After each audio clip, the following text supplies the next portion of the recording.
ওমর এবার ডেকে ডেকে বললেন, আমার জীবনে কোনো মুহূর্তে আমি আবু বকরকে হারাতে পারিনি। আমার কাছে আজকে ভালো মাল আছে রে, আমার কাছে দৌলত আছে, আমি দৌলত গুলো ব্যয় করে দিব। রাসূল যেহেতু বলেছে যুদ্ধের কাজে ব্যয় করবে। বন্ধুরে আমার, ওই ওমরের মধ্যে কম্পিটিশন হলো, আবু বকরকে হারাবো। জীবনে কোনো দিন আমি আবু বকরকে হারাতে পারিনি। এবার কি করলো, ধীরে ধীরে ধীরে ধীরে ওমরের যে দৌলত ছিল সবগুলো নিয়ে রাসূলের কাছে চলে আসলো। আমার নবীজি ওমরকে একটা ডাক দিয়ে বললেন, রে ওমর, তোমার কাছে যে সম্পত্তি আছে তুমি কি পরিমাণে এনেছো? ইয়া রাসূলুল্লাহ, ইয়া হাবিবাল্লাহ, আমি আমার যা ছিল অর্ধেক নিয়ে এসেছি। ফ্যামিলি পরিবারের জন্য কি রেখে এসেছো? ইয়া রাসূলুল্লাহ, ফ্যামিলি পরিবারের জন্য আমি অর্ধেক রেখে এসেছি। এবার আবু বকর এগিয়ে আসলেন। আবু বকরকে নবীজি প্রশ্ন করলেন, ইয়া রাসূলুল্লাহ, ইয়া হাবিবাল্লাহ, নবী গো, প্রশ্ন করার পরে তুমি আবু বকর তুমি কি করেছো? এবার আবু বকর একটা ডাক দিয়ে বললেন, ইয়া রাসূলুল্লাহ, আমার কাছে যা ছিল আমি সব নিয়ে এসেছি। তোমার ফ্যামিলি পরিবারের জন্য কি রেখেছো? এবার আবু বকর একটা ডাক দিয়ে বললেন, ইয়া রাসূলুল্লাহ, ইয়া হাবিবাল্লাহ, নবী গো, আমি আমার ফ্যামিলি পরিবারের জন্য আল্লাহ এবং আল্লাহর হাবিবকে রেখে এসেছি। আরো জোরে বলেন না সুবহানাল্লাহ। বন্ধুরে আমার, ওমরের মধ্যে এত বেশি প্রেম ছিল, এত বেশি ভালোবাসা ছিল। একদিন আপনার আমার প্রাণের নবী বিচার করলেন, একজন হলো মুনাফিক নাম মার্কা মুসলমান, আর একজন হলো বেঈমান। দুজনের বিচার যখন করলেন আপনার আমার প্রাণের নবী, ওই বেঈমান বন্ধু মেনে নিয়েছে, কিন্তু মুনাফিক মার্কা মুসলমান মেনে নিতে পারেনি। তারপরে বললেন, ওই মুনাফিক মার্কা মুসলমান বললেন, এই মদিনায় আরেকজন আছে বিচারক, আমরা তার কাছে যাব। কয় সেটাকে? কয় ওমর।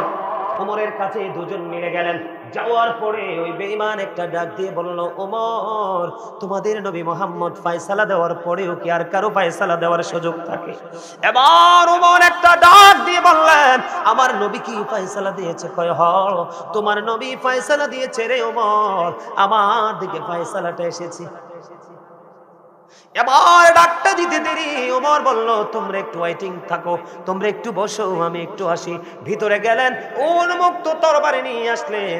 তরবারি নিয়ে এসে বন্ধু বেঈমানের কল্লা ফালায় নাই, সঙ্গে সঙ্গে ওই নবীর দুশমন মুনাফিক মার্কা মুসলমানের কল্লাটা সঙ্গে সঙ্গে দেহ থেকে নামিয়ে দিয়েছেন। এমন সাথ, এমন প্রেম তার রাসূলের প্রতি ছিল রে, সে একটা ডাক দিয়ে বলল, আমার নবী রায় দিয়েছে, তুমি রায় মানতে পারো না, তোমার এই পৃথিবীতে বেঁচে থাকার কোনো অধিকার নাই, এই পৃথিবীতে বেঁচে থাকার কোনো অধিকার তোমার নাই, আমি ওমর তোমাকে বাঁচতে দিব না। সঙ্গে সঙ্গে বন্ধু ওই দেহ থেকে কল্লাটা নামাইয়া দিল। আর ওই বেঈমান ওই ইসলামের প্রেম, ইসলামের স্বাদ, ইসলামের মজা বুঝলো। ওই বেঈমান ডেকে ডেকে বলে, নবী মুহাম্মদের কাছে গেলাম, ওখানেও ফয়সালা, যদিও মুসলমানের পক্ষের নবী। কথা বুঝে নেবেন। বেঈমান মনে মনে চিন্তা করে, মুসলমানের পক্ষের নবী, কিন্তু তিনি ফয়সালা দিয়েছেন কার পক্ষে? একটা বেঈমানের পক্ষে। আবার ওমরের কাছে আসলাম, ওমরের কাছে আসার পরেও দেখলাম যে রায়টা আমার দিকে চলে আসলো। এতে বোঝা যায় ইসলামে এত মজা, ইসলামে এত স্বাদ। আমি আর আমার ধর্ম ছাড়া আমার ধর্মে থাকবো না, আমি আমার ধর্মটা ত্যাগ করে ফেললাম। সঙ্গে সঙ্গে বন্ধু ইসলাম ধর্ম গ্রহণ করে ফেলেছি। আমি আপনাদেরকে বুঝাইতে চাই স্বাদ কি জিনিস, প্রেম কি জিনিস, মজা কি জিনিস। আমি যতক্ষণ মজা না বুঝবেন ততক্ষণ কোনো কাজে আপনি নিজেকে অ্যাক্টিভ করতে পারবেন না। আল্লাহর হাবিব সরকারে মদিনা তিনি বলে দিয়েছে, ও বন্ধু, হযরত ওমর কোরআন তেলাওয়াত শুনে, কোরআনের মধুর ধ্বনি শুনে, ওই বন্ধু মধুর বাণী শুনে নবীর কাছে চলে গেলেন। নবীর কাছে গিয়ে বন্ধু আরো স্বাদ, আরো মজা পাইলেন। এখন আপনার আমার কোরআন তেলাওয়াত করার দরকার আছে না নাই? জিকির করার দরকার আছে না নাই? আল্লাহর হাবিব বলেছেন, কোন মুমিন যখন একজন মুমিন হওয়ার পরে সে পাশাপাশি কোরআন তেলাওয়াত করে, আমার নবীজি জানিয়ে দিয়েছে হাদিস শরীফের মধ্যে, ওই মুমিনটা হলো কমলা লেবুর মতো। আপনি ইমানদার, আপনি মুমিন, আপনি কোরআন তেলাওয়াত করছেন, আপনি কোরআন তেলাওয়াত করছেন বন্ধু, আপনি কি? আপনি কিন্তু ইমানদার 100%, কিন্তু পাশাপাশি ইমানদার হওয়ার পরে আপনি কোরআন তেলাওয়াত করতেছেন। আল্লাহর হাবিব বলেছেন, ওই মানুষটা কমলা লেবুর মতো, এটার মধ্যে স্বাদও আছে, ঘ্রাণও আছে, ঈমানও আছে, আমলও আছে। এই কোরআনের প্রেমে পড়ে, রাসূল প্রেমে পড়ে মজা পেয়ে ওমর ইসলাম ধর্ম গ্রহণ করলো। বন্ধু, একজন মুমিন কিন্তু কোরআন তেলাওয়াত করে না, সে ঈমানদার কিন্তু কোরআন তেলাওয়াত করে না। ও বন্ধু, ওই ব্যক্তিটা হলো খেজুরের মতো। হাদিস শরীফের মধ্যে এসেছে খেজুরের স্বাদ আছে কিন্তু ঘ্রাণ নাই। কথা বলেন না কেন? আমি মুনাফিকের দিকে আর যাব না। তাহলে কি করতে হবে? হযরত ওমর যেমনি প্রেম লাগাইয়া স্বাদ পেয়ে মজা পেয়ে বন্ধু ইসলাম ধর্ম গ্রহণ করে ফেলেছে, আপনার আমার জীবনে গুনার কোনো শেষ নাই। কথা বলেন না কেন? আপনার আমার জীবনে অপরাধের কোনো শেষ আসেনি। আপনার আমার জীবনে অপরাধের কোনো শেষ নাই বন্ধু। আপনি আমাকে প্রশ্ন করেন, বলে হুজুর আমার জীবনে এত বেশি অন্যায় করেছি, এত বেশি অপরাধ করেছি, এখন আমি কি করব? আমাকে একটা রাস্তা দেখাইয়ে দেন। আপনি যদি মনে করেন অপরাধী, আপনি যদি নিজেকে মনে করেন অপরাধী, তাহলে মনে করব আপনার কলিজার মধ্যে আল্লাহ নবীর প্রেম ঢুকেছে। আপনি প্রেম ঢোকার পরে আপনি স্বাদ পেয়েছেন। কারণ আমি আমার এই চক্ষু দুইটি আল্লাহর দরবারে দিয়ে আল্লাহকে দেখতে পারবো না, দাঁড়াতে পারবো না। আমার অপরাধ থেকে মুক্তি পেতে হবে। আল্লাহ রাসূল বলেছেন বেশি বেশি করে কোরআন তেলাওয়াত করো। কি করো? বেশি বেশি করে কোরআন তেলাওয়াত করো। সহজেই তোমার গুনাহগুলো ধীরে ধীরে মুছতে থাকবে বন্ধু। এবং কোরআন তোমাকে সুপারিশ করবে, কোরআন তোমাকে জান্নাত পর্যন্ত পৌঁছে দেবে। তুমি যদি তোমার সন্তানকে, একটা সন্তানকে যদি কোরআনে হাফেজ বানাতে পারো, কাল হাসরের ময়দানে তোমার মা বাবাকে এমন এক নূরের মুকুট পরিয়ে দেওয়া হবে যেটা সূর্যের কিরণের চাইতে আরো গ্লেজি হবে। জোরে জোরে বলুন না সুবহানাল্লাহ। কোরআন এমন একটা জিনিস, একজন আছে খুব ভালো করে তেলাওয়াত করতে পারে, ওই ব্যক্তির চাইতে একজন আছে ঠেকায় ঠেকায় পড়ে। আছে না নাই? ধাক্কা খেয়ে খেয়ে পড়ে, কষ্ট করে করে পড়ে, তারপরেও কোরআন তেলাওয়াত ছাড়ে না। আমার নবীজি বলছে তার জন্য ডাবল সওয়াব। কারণ সে পড়তে পারে না, তারপরেও চেষ্টা চালিয়ে যাচ্ছে, পড়ে যাচ্ছে পড়ে যাচ্ছে। আপনি কোরআন তেলাওয়াত করবেন, আপনি একজন কোরআন তেলাওয়াত করতেছে আর একজন পারে না, ধৈর্য ধরে বসে বসে শুনতেছে। যিনি তেলাওয়াত করতেছেন ওনার চাইতে ডাবল সওয়াব দেওয়া হবে যিনি ধৈর্য ধরে কোরআন তেলাওয়াত শুনে। জোরে জোরে বলুন না সুবহানাল্লাহ। আমি আপনাদেরকে বুঝাইতে চাই, স্বাদ আগে বুঝতে হবে। কি বুঝতে হবে? আপনার ওই যে আমি আয়াতটা তেলাওয়াত করেছিলাম আপনাদের সামনে, মনে আসেনি? আল্লাযীনা ইউমিনুনা বিল গায়বি ওয়া ইউকিমুনাস সালাতা ওয়া মিম্মা রাযাকনাহুম ইউনফিকুন। আল্লাহ রাব্বুল আলামিন বন্ধু বলে দিয়েছে, আল্লাহ রাব্বুল আলামিন জানিয়ে দিয়েছে, সাবধানী ওরাই মুমিন, ওরাই আল্লাহর প্রিয় বান্দা, ওরাই হতে পারবে বন্ধু যারা অদৃশ্যে বিশ্বাস করে এবং সালাত কায়েম করে। সবচেয়ে বড় মজার জায়গা হলো অমিম্মা রাযাকনাহুম ইউনফিকুন। আল্লাহ রাব্বুল আলামিন বলে দিয়েছে, আল্লাহ যে আপনাকে আমাকে দৌলত দিয়েছে, মাল দিয়েছে, সম্পদ দিয়েছে, তা থেকে দান করে। সাবধানী কারা? ওরা যারা গায়েবের কে বিশ্বাস করে এবং সালাত। আল্লাহ বলেছেন আমি যে সম্পদ দিয়েছি তা থেকে দান। এখন আপনারা কি দান করেন না? নাকি করেন না? করবেন না? এ মসজিদের জন্য করবেন নি? ওমা জিটা তো এক কোনা দিয়ে আইছে, আরেক কোনা দিয়ে এনো। ইনশাআল্লাহ করব। কে কে করবেন হাত তোলেন। ডরাইতেছে ডরাইতেছে ডরাইতেছে। আমি কি কমু যে আপনার বিবির ইয়া কানের ঢুল বেচা দেন? আমি কি বলবো যে আপনার ঘরে যেই মূল্যবান সোনা আছে বা সম্পদ আছে ওটা বিক্রি করে দেন? আমি কি সেটা বলবো? তা হাত তুলতে ভয় কিসে? এই আজকে জান্নাতের বাগানের চারপাশে রহমতের ফেরেশতারা ঘেরাও করে ফেলেছে। আমার দিকে তাকান, আমি কি বলি শোনেন। বুখারী শরীফের মধ্যে আসছে একটা হাদিস, অত্যন্ত চমৎকার। আপনারা তখনই বুঝবেন যে আসলে আমাদের জীবনে কম বেশি দান করার দরকার আছে না নাই। আমাদের এখন পেয়ারা গাছে পেয়ারা কিন্তু ইনটেক দেখা যায়, কিন্তু ভিতরে ফোকা। কথা কয় না? গাছে দেখবেন ইনটেক বড়ুই কত সুন্দর পেকে আছে, কিন্তু বড়ুর মধ্যে কি পাকাইয়া মন মতো করে খাওয়ার। গত বছর দেখছি আমার বাবা কাঁঠাল কিনে আনছে বাজার থেকে, কাঁঠালের কোষের মধ্যেও পোকা আছে না নাই? সব জিনিস এখন, আগে আমরা বাংলা কলা, চাম্পা কলা গাছ থেকে পাইরা খাইছি, এখন আপনারা দেখছেন কিনা জানেন, আমি পাইছি কলার মধ্যেও দেখা যায় যে পোকা কি করে। আপনারা পাইছেন কিনা জানি না। আপনারা দেখবেন কলার মধ্যে কি আছে, পোকা আছে। এটার কারণ কি জানেন? গত বছর দেখছেননি অগ্রহণ মাসে ধান কাইটা মানুষ ঘরে উঠাবে, এই সময় দেখছেননি বৃষ্টি এসে সব, কয়দিন আগেও তো বৃষ্টি হয়েছে, এই সময় কি বৃষ্টি হওয়ার কথা? আপনারা মুরব্বী চাচারা বলেন, এই গত কয়দিন আগে যে বৃষ্টিটা হয়েছে ওই সময় কি বৃষ্টি হওয়ার কথা?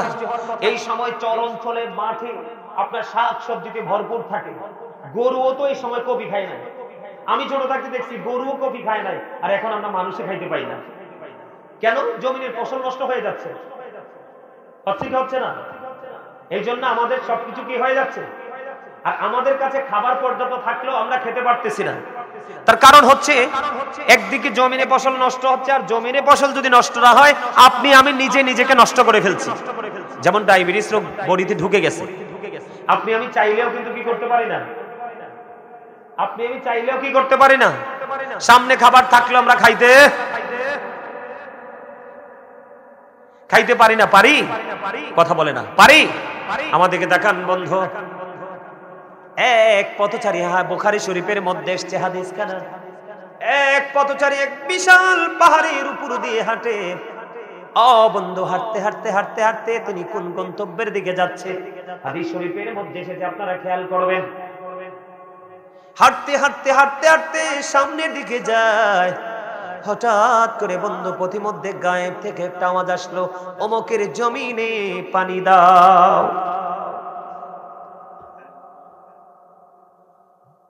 আমি ওয়াজটা বন্ধ করে দেই, হ্যাঁ?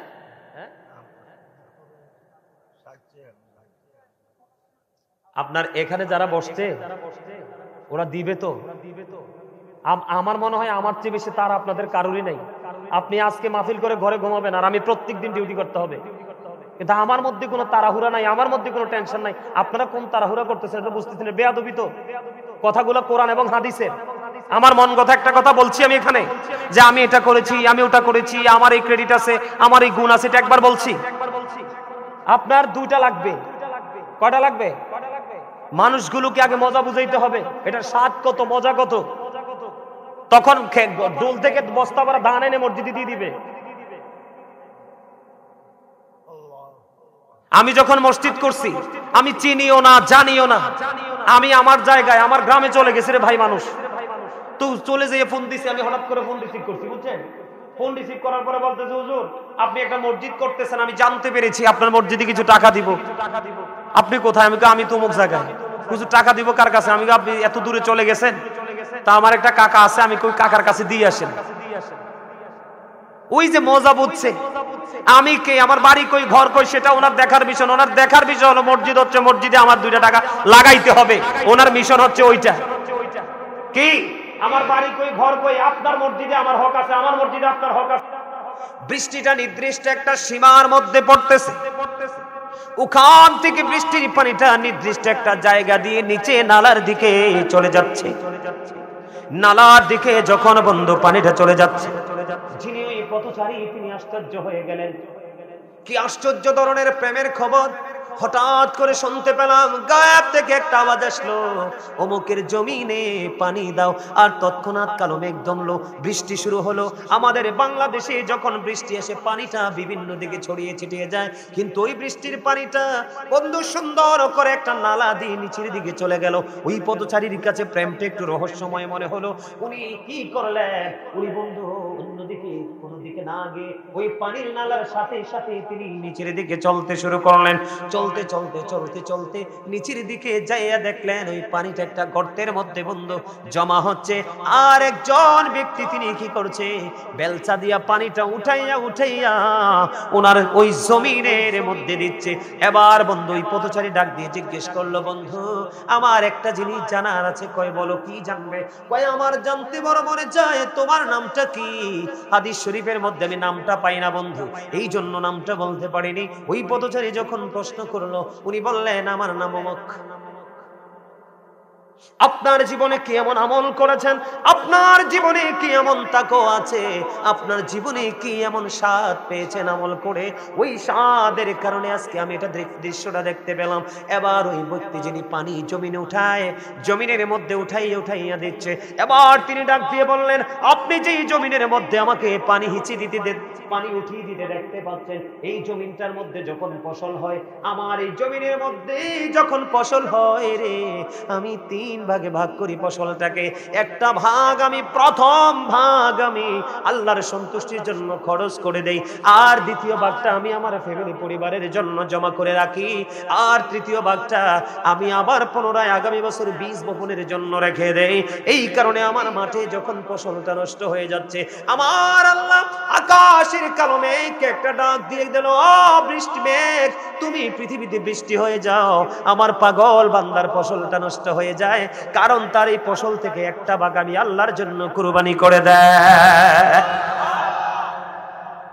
আর আপনি আমি আর আপনার আমার জীবনের ফসল বন্ধু হওয়ার পরেও বলি ভাই ভালো হয় নাই। সারা গ্রামের মানুষ দেখছে অমুকের ক্ষেতে এত বেশি আলু হয়েছে, ওরে প্রশ্ন করার পরে বলে বাইরে তোমরা দেখছো আসলে ভালো হয় নাই। আপনি বলেন এই ক্ষেতের আলু পচবে না তো কার ক্ষেতের আলু পচবে? ধান মাঠে সোনালী ধান নাচতেছে বন্ধু, আপনার কথা ছিল ওই যে বন্ধু বৃষ্টির পানিতে যদি ফসল আপনি তৈরি করেন, ওই ফসলের ওসর আদায় করা। কথা বলে না কেন? বৃষ্টির পানি দিয়ে যদি আপনি বন্ধু ফসল উৎপাদন করেন, ওই ফসল থেকে দান করার ওসর আদায় করার একটা সিস্টেম, আর সেচের পানি দ্বারা যদি আপনি ফসল তৈরি করেন, তাহলে ওটা থেকে আল্লাহর পথে কুরবানি করার সিস্টেম আরেকটা। আপনি যদি বৃষ্টির পানি দিয়ে করেন, কোনো খরচ নেই, তখন আপনি 10 ভাগের 1 ভাগ আল্লাহর জন্য কুরবানি করে দেন।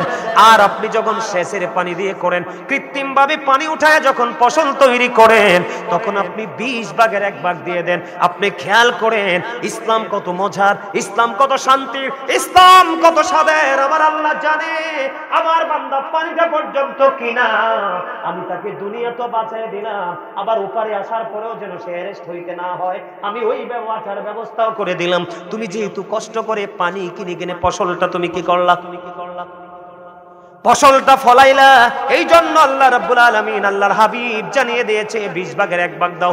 যেমন একটা এক্সাম্পল, 20 মণ ধান থেকে 1 মণ ধান আল্লাহর জন্য দিয়ে দেন, আপনার এই মাঠের ফসল কেউ কোনোদিন নষ্ট করতে পারবে না। ঠিক কিনা বলেন? আর যদি বৃষ্টির পানি দিয়ে যদি ফসল হয়, আপনার এখানে কিন্তু কি নাই, কোনো খরচ নাই, এই জন্য আপনি 10 ভাগের 1 ভাগ দিয়ে দেন। জোরে জোরে কন্যা সুবহানাল্লাহ। বন্ধু আজকের মানুষগুলো দিতে চায় না। আমার গ্রামে যখন আমি মসজিদ করেছি, এক একটা মানুষের এক একটা বন্ধু বিল্ডিং, কত সুন্দর সুন্দর, কত উঁচা উঁচা কথা বলে, অত বড় বড় কথা বলে, কিন্তু মসজিদে 1 টাকাও দেয় নাই, কারণ আমার আল্লাহ তাকে ওই মসজিদের জন্য আল্লাহ তাকে কবুল করে নাই। অনেক মানুষ আছে, আবার অনেকেই বন্ধু 2-4 টাকা করে দিয়েছে। আমি আপনাদেরকে বলি, আব্দুল্লাহ ইবনে মাসউদ রাদিয়াল্লাহু তাআলা আনহু থেকে হাদিস বর্ণিত, আপনার আমার প্রাণের নবী সাহাবায়ে কেরামকে প্রশ্ন করলেন, তোমাদের মধ্যে এমন কি কেউ আছো রে নিজের সম্পদের চাইতে বেশি অন্যের সম্পদ পছন্দ করো? ইয়া রাসূলুল্লাহ, ইয়া হাবিবাল্লাহ, নবী গো, আমাদের মধ্যে এমন কেউ নাই গো যে নিজের সম্পদের চাইতে ওয়ারিসের সম্পদ বেশি পছন্দ করে।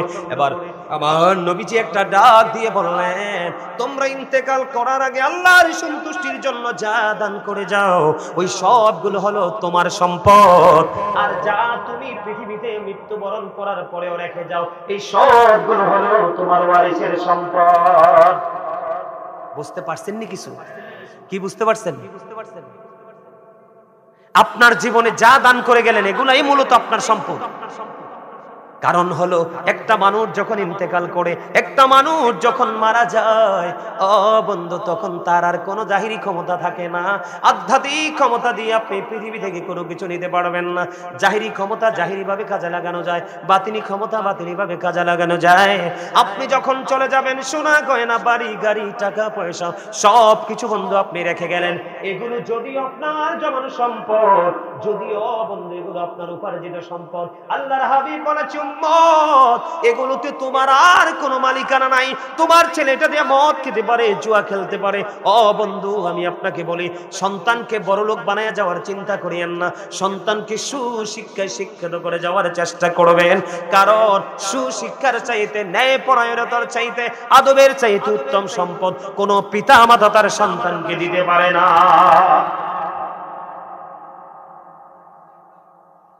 আমার কথা কি আপনারা বুঝতে পারেন? এই জন্য নবীজি বলেছে, তুমি সবগুলো রেখে গেলা, এগুলোতে আর তোমার কোনো মালিকানা থাকবে না। এই জন্য তোমার তৌফিক অনুযায়ী তুমি যতটুকু পারো, রাস্তার জন্য, মসজিদের জন্য, মাদ্রাসার জন্য, এতিম অসহায়ের বিয়ের জন্য, আল্লাহর সন্তুষ্টির জন্য দান করে যাও। ওই যে আমার ভাই একটু আগে বলেছেন 60টা গাছ লাগাইছেন, 100 করে বিচি 700 এসেছে।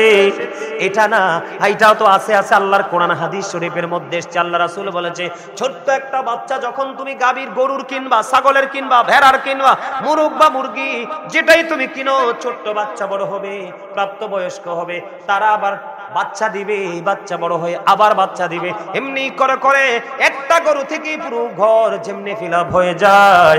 তোমার জীবনের একটু দান তুমি কাল কিয়ামতের দিন ওই গৃহপালিত পশুর ঘরটা যেমনি ভরে গেল, তুমি তোমার আমল নামায় ওই দানের সওয়াবের পাহাড় পরিমাণ পাবে। ওটার উসিলায় তোমার ফয়সালা হবে জান্নাত। আমি আপনাকে বলি, এই যে আমার সামনে কোরআন শরীফ খুললে আমি সময় নষ্ট করব না। কোরআন শরীফের 19 পারা সূরা শুআরা 88 নম্বর আয়াতে আল্লাহ বলেছেন, ইয়াউমা লা ইয়ানফাউ মালু ওয়ালা বানুন। আমি কিন্তু আজকে বন্ধু দানের ওয়াজ করবো সেই প্রত্যাশা নিয়ে আসে নাই, কিন্তু আসার পরে দেখলাম আমার এই মসজিদটা বন্ধু এটার চাইতে ভয়ঙ্কর ছিল। মানুষ ভয়ে ঢুকতো না নামাজ পড়তে, কিন্তু গ্রামের মানুষ একটার পর একটা বিল্ডিং, একটার পর একটা বিল্ডিং বানাচ্ছে, ছেলেদের একটার পর একটা বিদেশ পাঠায় রে ওই মসজিদ করার জন্য। কারো মনের মধ্যে কোনো দরদ ছিল না। আমি ওদম গুনাহগারকে আল্লাহ গিয়েছি গোলামি করার তৌফিক দিয়েছে। এই জন্য আমি আপনাদেরকে বলি বন্ধু, আপনাদের করা উচিত। আল্লাহ রাব্বুল আলামিন কোরআন শরীফ 19 পারা সূরা শুআরা 88 নম্বর আয়াতে বলেছে, ধন সম্পদ, সন্তান সন্ততি সেই দিন কোনটাই আপনার কোনো কাজে লাগবে না। আজকে মানুষ মসজিদে দিতে চায় না, ছেলের জন্য রাখতে চায়, মেয়ের জন্য রাখতে চায়। আল্লাহ রাব্বুল আলামিন বলতেছে, এগুলো তোমার কাল হাসরের দিন কোনো কাজে আসবে না। আল্লাহ ইসলাম কত সুন্দর, মজা বুঝে নেন আগে। মজা না বুঝলে, স্বাদ না বুঝলে বন্ধু আর চলবে না। হযরতে আমার নবীজি একজন সাহাবী অসুস্থ, সাহাবীটাকে দেখতে গেলেন আপনার আমার প্রাণের নবী। দেখতে যখন গেল গো, দেখতে যাওয়ার পর ওই সাহাবী একটা ডাক দিয়ে বললেন, ইয়া রাসূলুল্লাহ, আমি বলি আপনাদের কি ইসলাম কত মজার জিনিস, কত স্বাদের জিনিস দেখেন। এবার সাহাবী দেখে দেখে বললেন, ইয়া রাসূলুল্লাহ, ইয়া হাবিবাল্লাহ, নবী গো, ও প্রাণের নবী, আমার যে সম্পদ আছে আমি সবগুলো আল্লাহর পথে কুরবানি করে দিব। আমার নবীজি বললেন না। ওমা সুবহানাল্লাহ কোনা, কি মজা দেখেন না। আমার নবীজি বললেন না, ইয়া রাসূলুল্লাহ, ইয়া হাবিবাল্লাহ, নবী গো, ও প্রাণের নবী গো, আমি যদি পুরোটা নাই দেই গো নবী, আমি অর্ধেকটা বিলিয়ে দিব। আমার নবীজি এবারও বললেন না। নবীজি বললেন, না না, আপনাদের মনে প্রশ্ন আসতে পারে, বলে হুজুর পুরোটা সময় নবীজি বললেন না, অর্ধেকটার সময় নবীজি বললেন না, কেন গো, কেন? আমার নবীজিকে আবার ওই সাহাবী বললেন, ইয়া রাসূলুল্লাহ, নবী গো, তাহলে 1/3, তার মানে 3 ভাগের 1 ভাগ। আমার নবীজি বললেন, হ্যাঁ, এটা দিয়ে দাও, এটা তুমি করতে পারো। এবার আপনারা আমাকে প্রশ্ন করেন, বলে হুজুর কেন গো নবীজি বারবার কেন 2 বার না করলেন? 1/3 ক্ষেত্রে নবীজি কেন ফয়সালা দিলেন? তার কারণ হলো নবীজি জানিয়ে দিয়েছে, তুমি সবগুলো দান করিয়া তোমার সন্তানকে তুমি ফকির বানায় যাইও না, তুমি ভিক্ষুক বানায় যাও না। তোমার ইন্তেকালের পরে যেন তোমার সন্তান কারো কাছে হাত পাততে না হয়। তুমি যদি সবটা দিয়ে দাও, তোমার সন্তান মিসকিন হয়ে যাবে। তুমি যদি কিছু সম্পদ রেখে যাও, তাহলে তোমার সম্পদ, তোমার সন্তান ফকির হবে। যার বন্ধু কিছু নেই সে হলো মিসকিন, যার অল্প পরিমাণ আছে তাকে বলা হয় ফকির। এই জন্য নবীজি বারবার বলেছে, না না না না, সবটাও দিও না, অর্ধেকটাও দিও না, 1/3 দাও। আমি আজকে আপনাদেরকে বন্ধু চিকুনিয়া মধ্যপাড়া পাটোয়ারি বাড়ির মানুষকে বলবো, বন্ধু আমি তোমাকে 1/3 দান করতে বলবো না। এই জান্নাতের বাগান তোমার জন্য জান্নাতের দলিল হয়ে যাবে। কাল হাসরের দিন মানুষগুলো পাগল পারা হয়ে যাবে। তোমার জন্য আল্লাহ রাব্বুল আলামিন কথা দিয়েছে, তোমার জন্য বরাদ্দ থাকবে। আল্লাহর আরশের ছায়ার নিচে 7 শ্রেণীর মানুষকে জায়গা দিবে। এর মধ্যে একজন হলো যার কলিজা, যার হৃদয় মসজিদের সাথে প্রেমের বন্ধন লাগাইছে। একটা নিয়ামত তোমার জন্য। আর একদিক ওই জান্নাতের বাগান। আল্লাহকে বলবো, আল্লাহ তোমার এই পাগলগুলোকে আমার মধ্যে ঢুকিয়ে দাও, আমি তাদেরকে ছাড়া আমি জান্নাতে যাব না। তাহলে দান করলে লাভ না লস? মদিনায় আশিকি হইয়া পড়লে দরদ, যাইবা সোনার মদিনায়। আল্লাহুম্মা সাল্লি আলা মুহাব্বতে মুহাব্বতে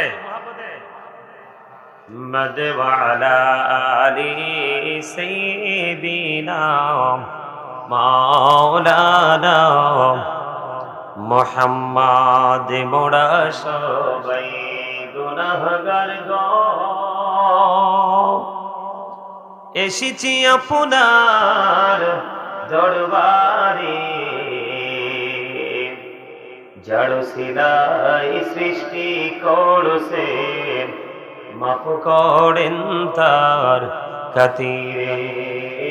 আল্লাহুম্মা সাল্লি আলা মুহাম্মদে মুহাম্মদ ওয়া আলা আলি সাইয়্যিদিনা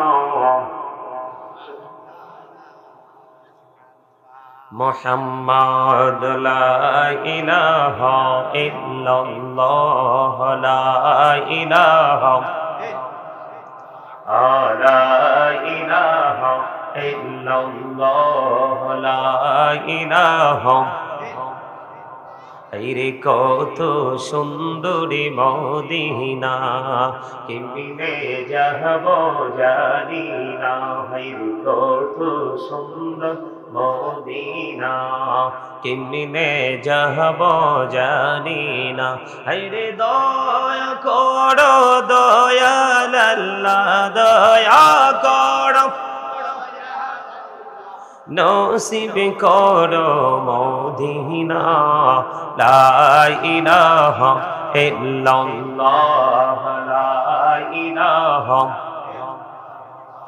রে নামাজে রোজা ছাইরো না, মা বাবাকে ভুইল না। নামাজে রোজা ছাইরো না, মা বাবাকে ভুইল না। রে জান্নাতবাসী হইতে চাইলে, জান্নাতবাসী প্রাণ ভরে করো সাধনা। লা ইলাহা ইল্লাল্লাহ, লা ইলাহা লা ইলাহা ইল্লাল্লাহ মুহাম্মাদুর রাসূলুল্লাহ সাল্লাল্লাহু আলাইহি ওয়াসাল্লাম। আল্লাহ আল্লাহ আল্লাহ আল্লাহ আল্লাহ আল্লাহ আল্লাহ আল্লাহ আল্লাহ আল্লাহ আল্লাহ আল্লাহ আল্লাহ আল্লাহ। মুহাব্বতে আল্লাহ আল্লাহ আল্লাহ আল্লাহ।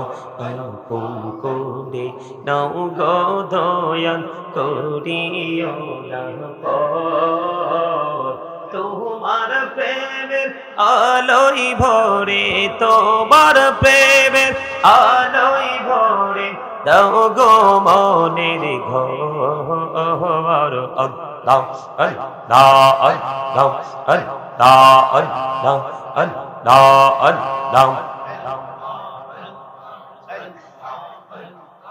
আল্লাহ আল্লাহ আল্লাহ আল্লাহ এই নামেতে এত মধু এই নামেতে এত মধু জাহানি তো আগে দয়াল জাহানি তো আগে যতই যাবে নামটি তোমার যতই যাবে নামটি তোমার ততই মধুর লাগে দয়াল ততই মধুর লাগে আল্লাহ আল্লাহ আল্লাহ আল্লাহ আল্লাহ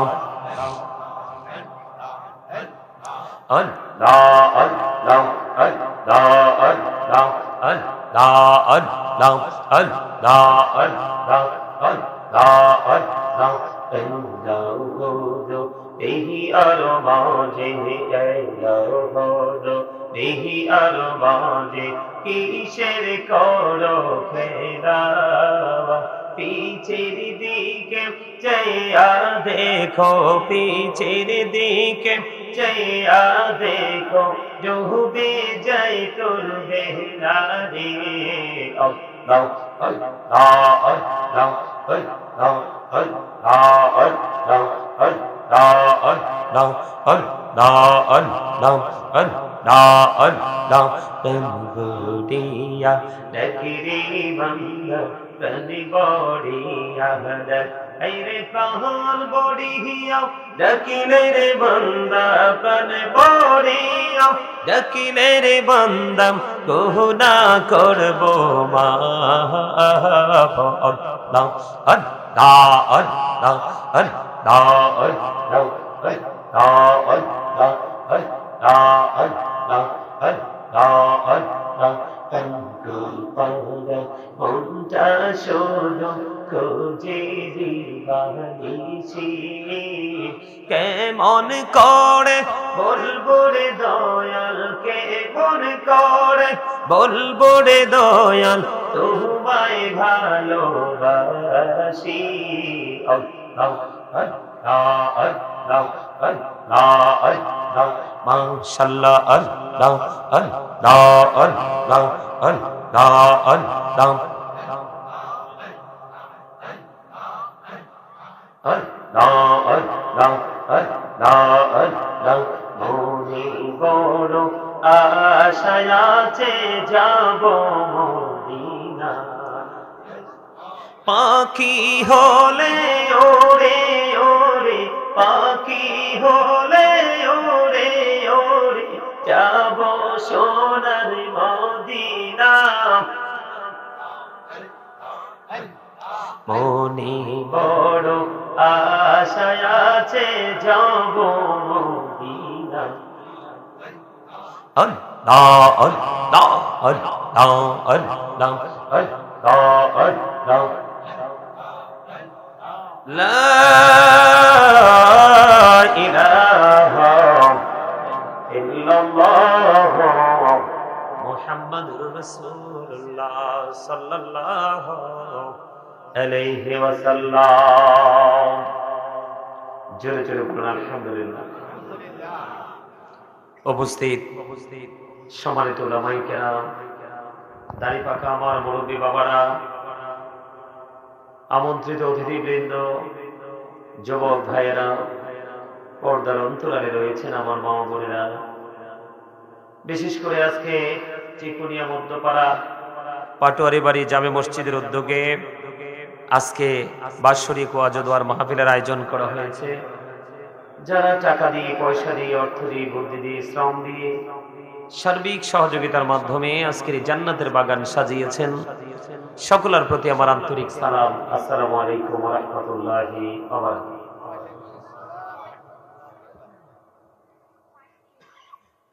সম্মানিত উপস্থিতি আপনারা কি মাহফিলে এসে খুশি না বেজার সবাই সবাই খুশি আলহামদুলিল্লাহ বলেন আল্লাহ রাব্বুল আলামিন আমাদেরকে জান্নাতের বাগানে আসার বসার তৌফিক দিয়েছেন আল্লাহর হাবিবের শানে কয়েক মর্তবা দরুদ ও সালাম আল্লাহর জিকির করার তৌফিক আল্লাহ আমাদেরকে দিয়েছেন সে শুকরিয়াটা সকলে পড়ুন আলহামদুলিল্লাহ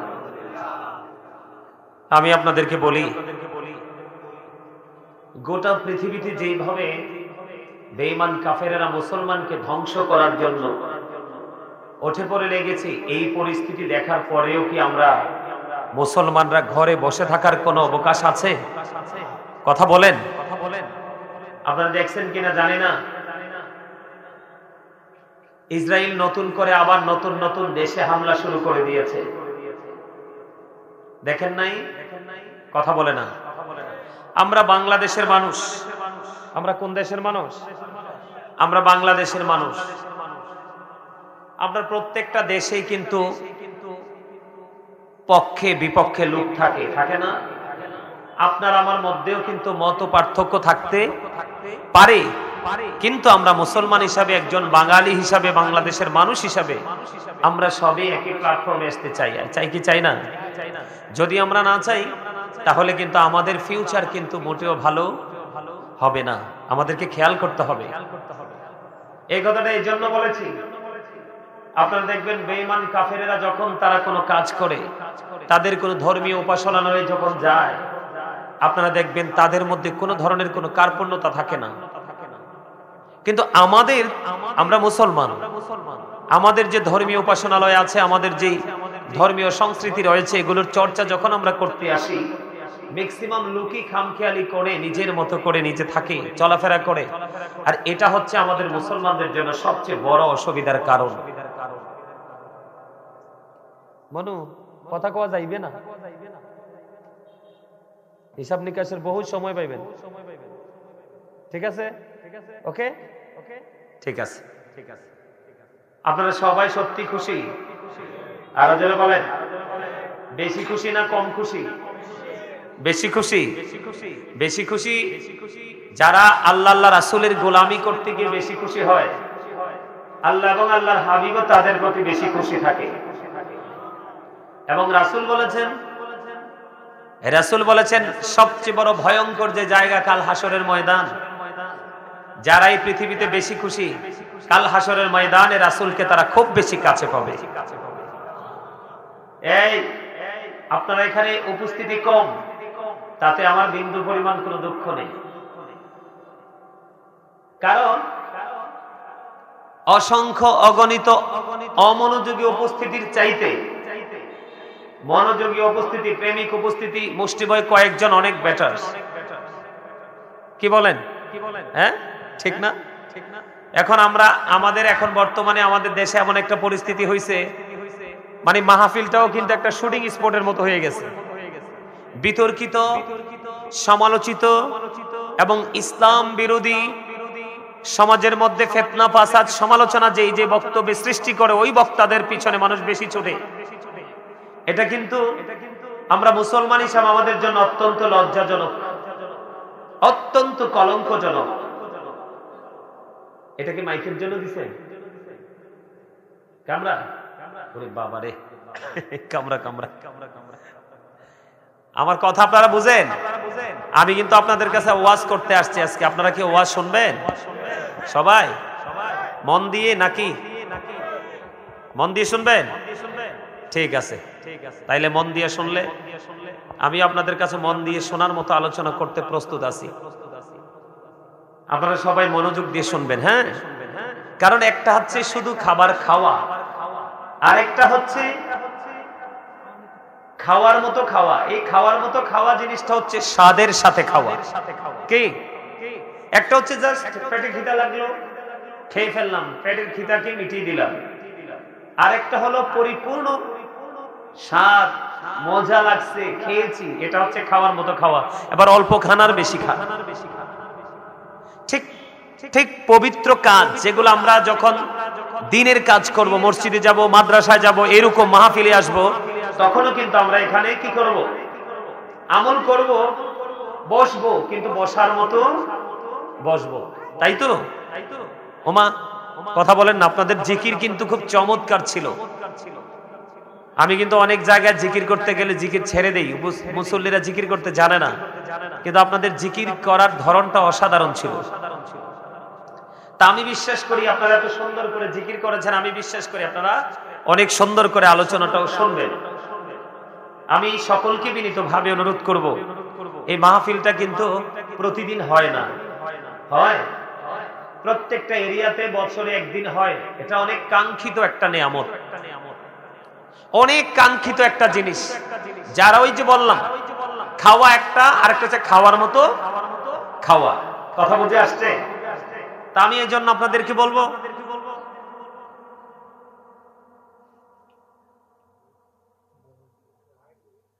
আমার কথা বুঝতেছেন আপনারা সবাই? সম্মানিত উপস্থিতি, আমি আজকে স্বাদ নিয়ে একটু আলোচনা করব। স্বাদ মানে মজা। কি শুনবেন? শুনবেন বেশিক্ষণ না, ছোট্ট করে। মানে আমরা তো সবাই মজা বুঝি, মজা বলি, কেউ স্বাদ, কেউ টেস্ট, ঠিক কিনা বলেন? খাবারটা কেমন লাগছে? অনেক টেস্টি, ঠিক কিনা বলেন? তো এই জায়গাটা স্বাদের সাথে বসলে আমরা কি বেনিফিট পাবো, কি মজা পাবো, এই বিষয়গুলো নিয়ে একটু আলোচনা করতে হবে। তার কারণ আমরা নামাজের ক্ষেত্রে হোক, দুরূদ পড়ার ক্ষেত্রে হোক, জিকির করার ক্ষেত্রে হোক, সামাজিক কল্যাণের ক্ষেত্রে হোক, নীতি নৈতিকতাকে ডেভেলপ করার ক্ষেত্রে হোক, এটা কিন্তু আপনি আমি যতক্ষণ না পর্যন্ত মজা না পাবো ততক্ষণ কিন্তু আমরা সেটা করতে পারবো না। এখন আমাদেরই বর্তমানে বাংলাদেশের মানুষ ম্যাক্সিমামে দেখবেন মসজিদে নামাজ পড়তে যেতে চায় না। কেন যেতে চায় না? কারণ সেই নামাজটা কি, নামাজটার মজাটা কি সেটা বুঝতেই পারে না। তো বুঝতে না পারলে তো কোনো কিছু কেউ ধরবেও না। মাহফিল যখন হয়, এক শ্রেণীর মানুষ আকাঙ্ক্ষায় থাকে যে আমার পছন্দের হুজুর আসতেছে, আজকে হৃদয় খুলে আলোচনা শুনবো। আর আরেক শ্রেণীর মানুষের প্রত্যাশা থাকে যে পাশে কিন্তু অনেক দোকানপাট বসবে, আমি সেখান থেকে কিছু কেনাকাটা করব। সে কিন্তু ওই জায়গাটার স্বাদ পাইছে। আর যে আল্লাহ রাসূলের প্রেমিক তে কিন্তু এই জায়গাটার স্বাদ পাইছে, ঠিক কিনা বলেন? তো স্বাদ এমন একটা জিনিস, এটা আপনি যতক্ষণ না পর্যন্ত নিজের মধ্যে সেই ফিলিংসটা আনতে না পারবেন, এটা আপনি ফিল করতে না পারবেন, ততক্ষণ পর্যন্ত আপনাকে কেউ বুঝিয়ে সুজিয়ে কি করতে পারবে না। যেমন আমি আপনাদেরকে যদি এক্সাম্পল দিই, আমরা যখন নামাজ পড়ি, নামাজে কিন্তু আমাদের দুটো জিনিস বেশি, একটা হলো কোরআন তেলাওয়াত, আর একটা হলো তাসবিহ পাঠ করা। কথা বলেন? এটার মধ্যেও কিন্তু কি আছে? এটার মধ্যেও কিন্তু মজা আছে। যেমন ধরেন আমরা জুমার নামাজ, সাইয়্যিদুল আইয়াম, এটা একটা শ্রেষ্ঠ দিন, এটা পবিত্র রোজার ঈদ, কুরবানির ঈদ, সব দিনের চাইতে এটা দামি। সুবহানাল্লাহ বলেন না? এটা এত বেশি দামি, জুম্মার দিনটা, শুক্রবারটা, এটাকে ফ্রাইডে, এত একটা মজার জিনিস। এই দিনেও দেখবেন আপনার আমার মাঝে অনেক মানুষ আছে, আপনার তারা একেবারে লাস্ট টাইমে মসজিদে আসে। অনেকে দেখা যায় ইমাম সাহেব খুতবা দিয়ে দিচ্ছে, কিন্তু তার মসজিদে আসার সময় না হয় না। আরেকজন আছে এখনো হুজুর আসে নাই, সবার আগে মসজিদে আসে না। তো এটা কেন হয়? ওই যে যিনি আগে যাওয়ার স্বাদ পেয়েছে, আর পরে কেন যায়? যিনি মসজিদে আগে অ্যাটেন্ড করার যে মজা, স্বাদ, সেটা পায়নি এবং বোঝেনি, এই জন্যই সমস্যাটা। যেমন আমি এক্সাম্পল দিই, যিনি স্বাদ পাইছে ওনার স্বাদটা কেমন। বন্ধুরে আমার, আমার নবী, আপনার নবী দো জাহানের বাদশা নবী, রাহমাতুল লিল আলামিন নবী, তিনি বলে দিয়েছে কেউ যদি জুমার দিনে সবার আগে মসজিদে যায় এবং সবার পরে যদি মসজিদ থেকে বের হয়ে আসে, আপনার আমার প্রাণের নবী দু জাহানের বাদশা নবী তিনি বলে দিয়েছেন, তুমি যদি সবার আগে মসজিদে যেতে পারো গো, এবং সবার আগে যদি তুমি সবার পরে যদি মসজিদ থেকে বের হয়ে আসো, আল্লাহ রাব্বুল আলামিন খুশি হয়ে তোমার আমলনামায় প্রত্যেকটা কদমের বিনিময়ে 1 বছরের নফল ইবাদতের সওয়াব দেওয়া হবে। সুবহানাল্লাহ, মজা হয় নাই? মানে শুরুতে আপনাদের আল্লাহ আল্লাহ জিকিরটা যেমন মজা হয়েছে, সেই তুলনায় এই সুবহানাল্লাহটা মজা হয় নাই। খাবারে লবণ না দিলে খাবার স্বাদ হয় না, স্বাদ না হইলে কিন্তু খাবার খাওয়া যায় না। ঠিক তেমনি ভাবে আল্লাহ আল্লাহ রাসূলের প্রেমিক হতে না পারলে কখনোই কিন্তু আপনার আমার কাছে আমলটা মজা লাগবে না। আমলটা যদি মজা না লাগে তাহলে আমল করতেও মন চাইবে না। কথা বলেন ঠিক না? ঠিক? আরো যারা বলেন, আমি আপনাকে এক্সাম্পল স্বরূপ দিতে চাই বন্ধু, আপনার এই মসজিদ থেকে আপনার বাড়ি পৌঁছাইতে 50টা কদম লাগবে। কয়টা? 50টা কদম লাগবে।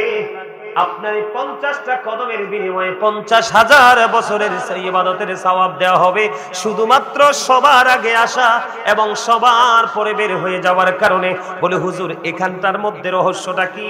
যেই ব্যক্তিটা সবার আগে আসে তার ঈমানটা টেকসই, এবং যেই ব্যক্তি সবার আগে মসজিদে যেতে চায়, পবিত্র কাজে নিজেকে ইনভলভ করতে চায়, আপনাকে ভুলে গেলে চলবে না, ওই মানুষটার মধ্যে তাকওয়া আছে, টেকসই তাকওয়া।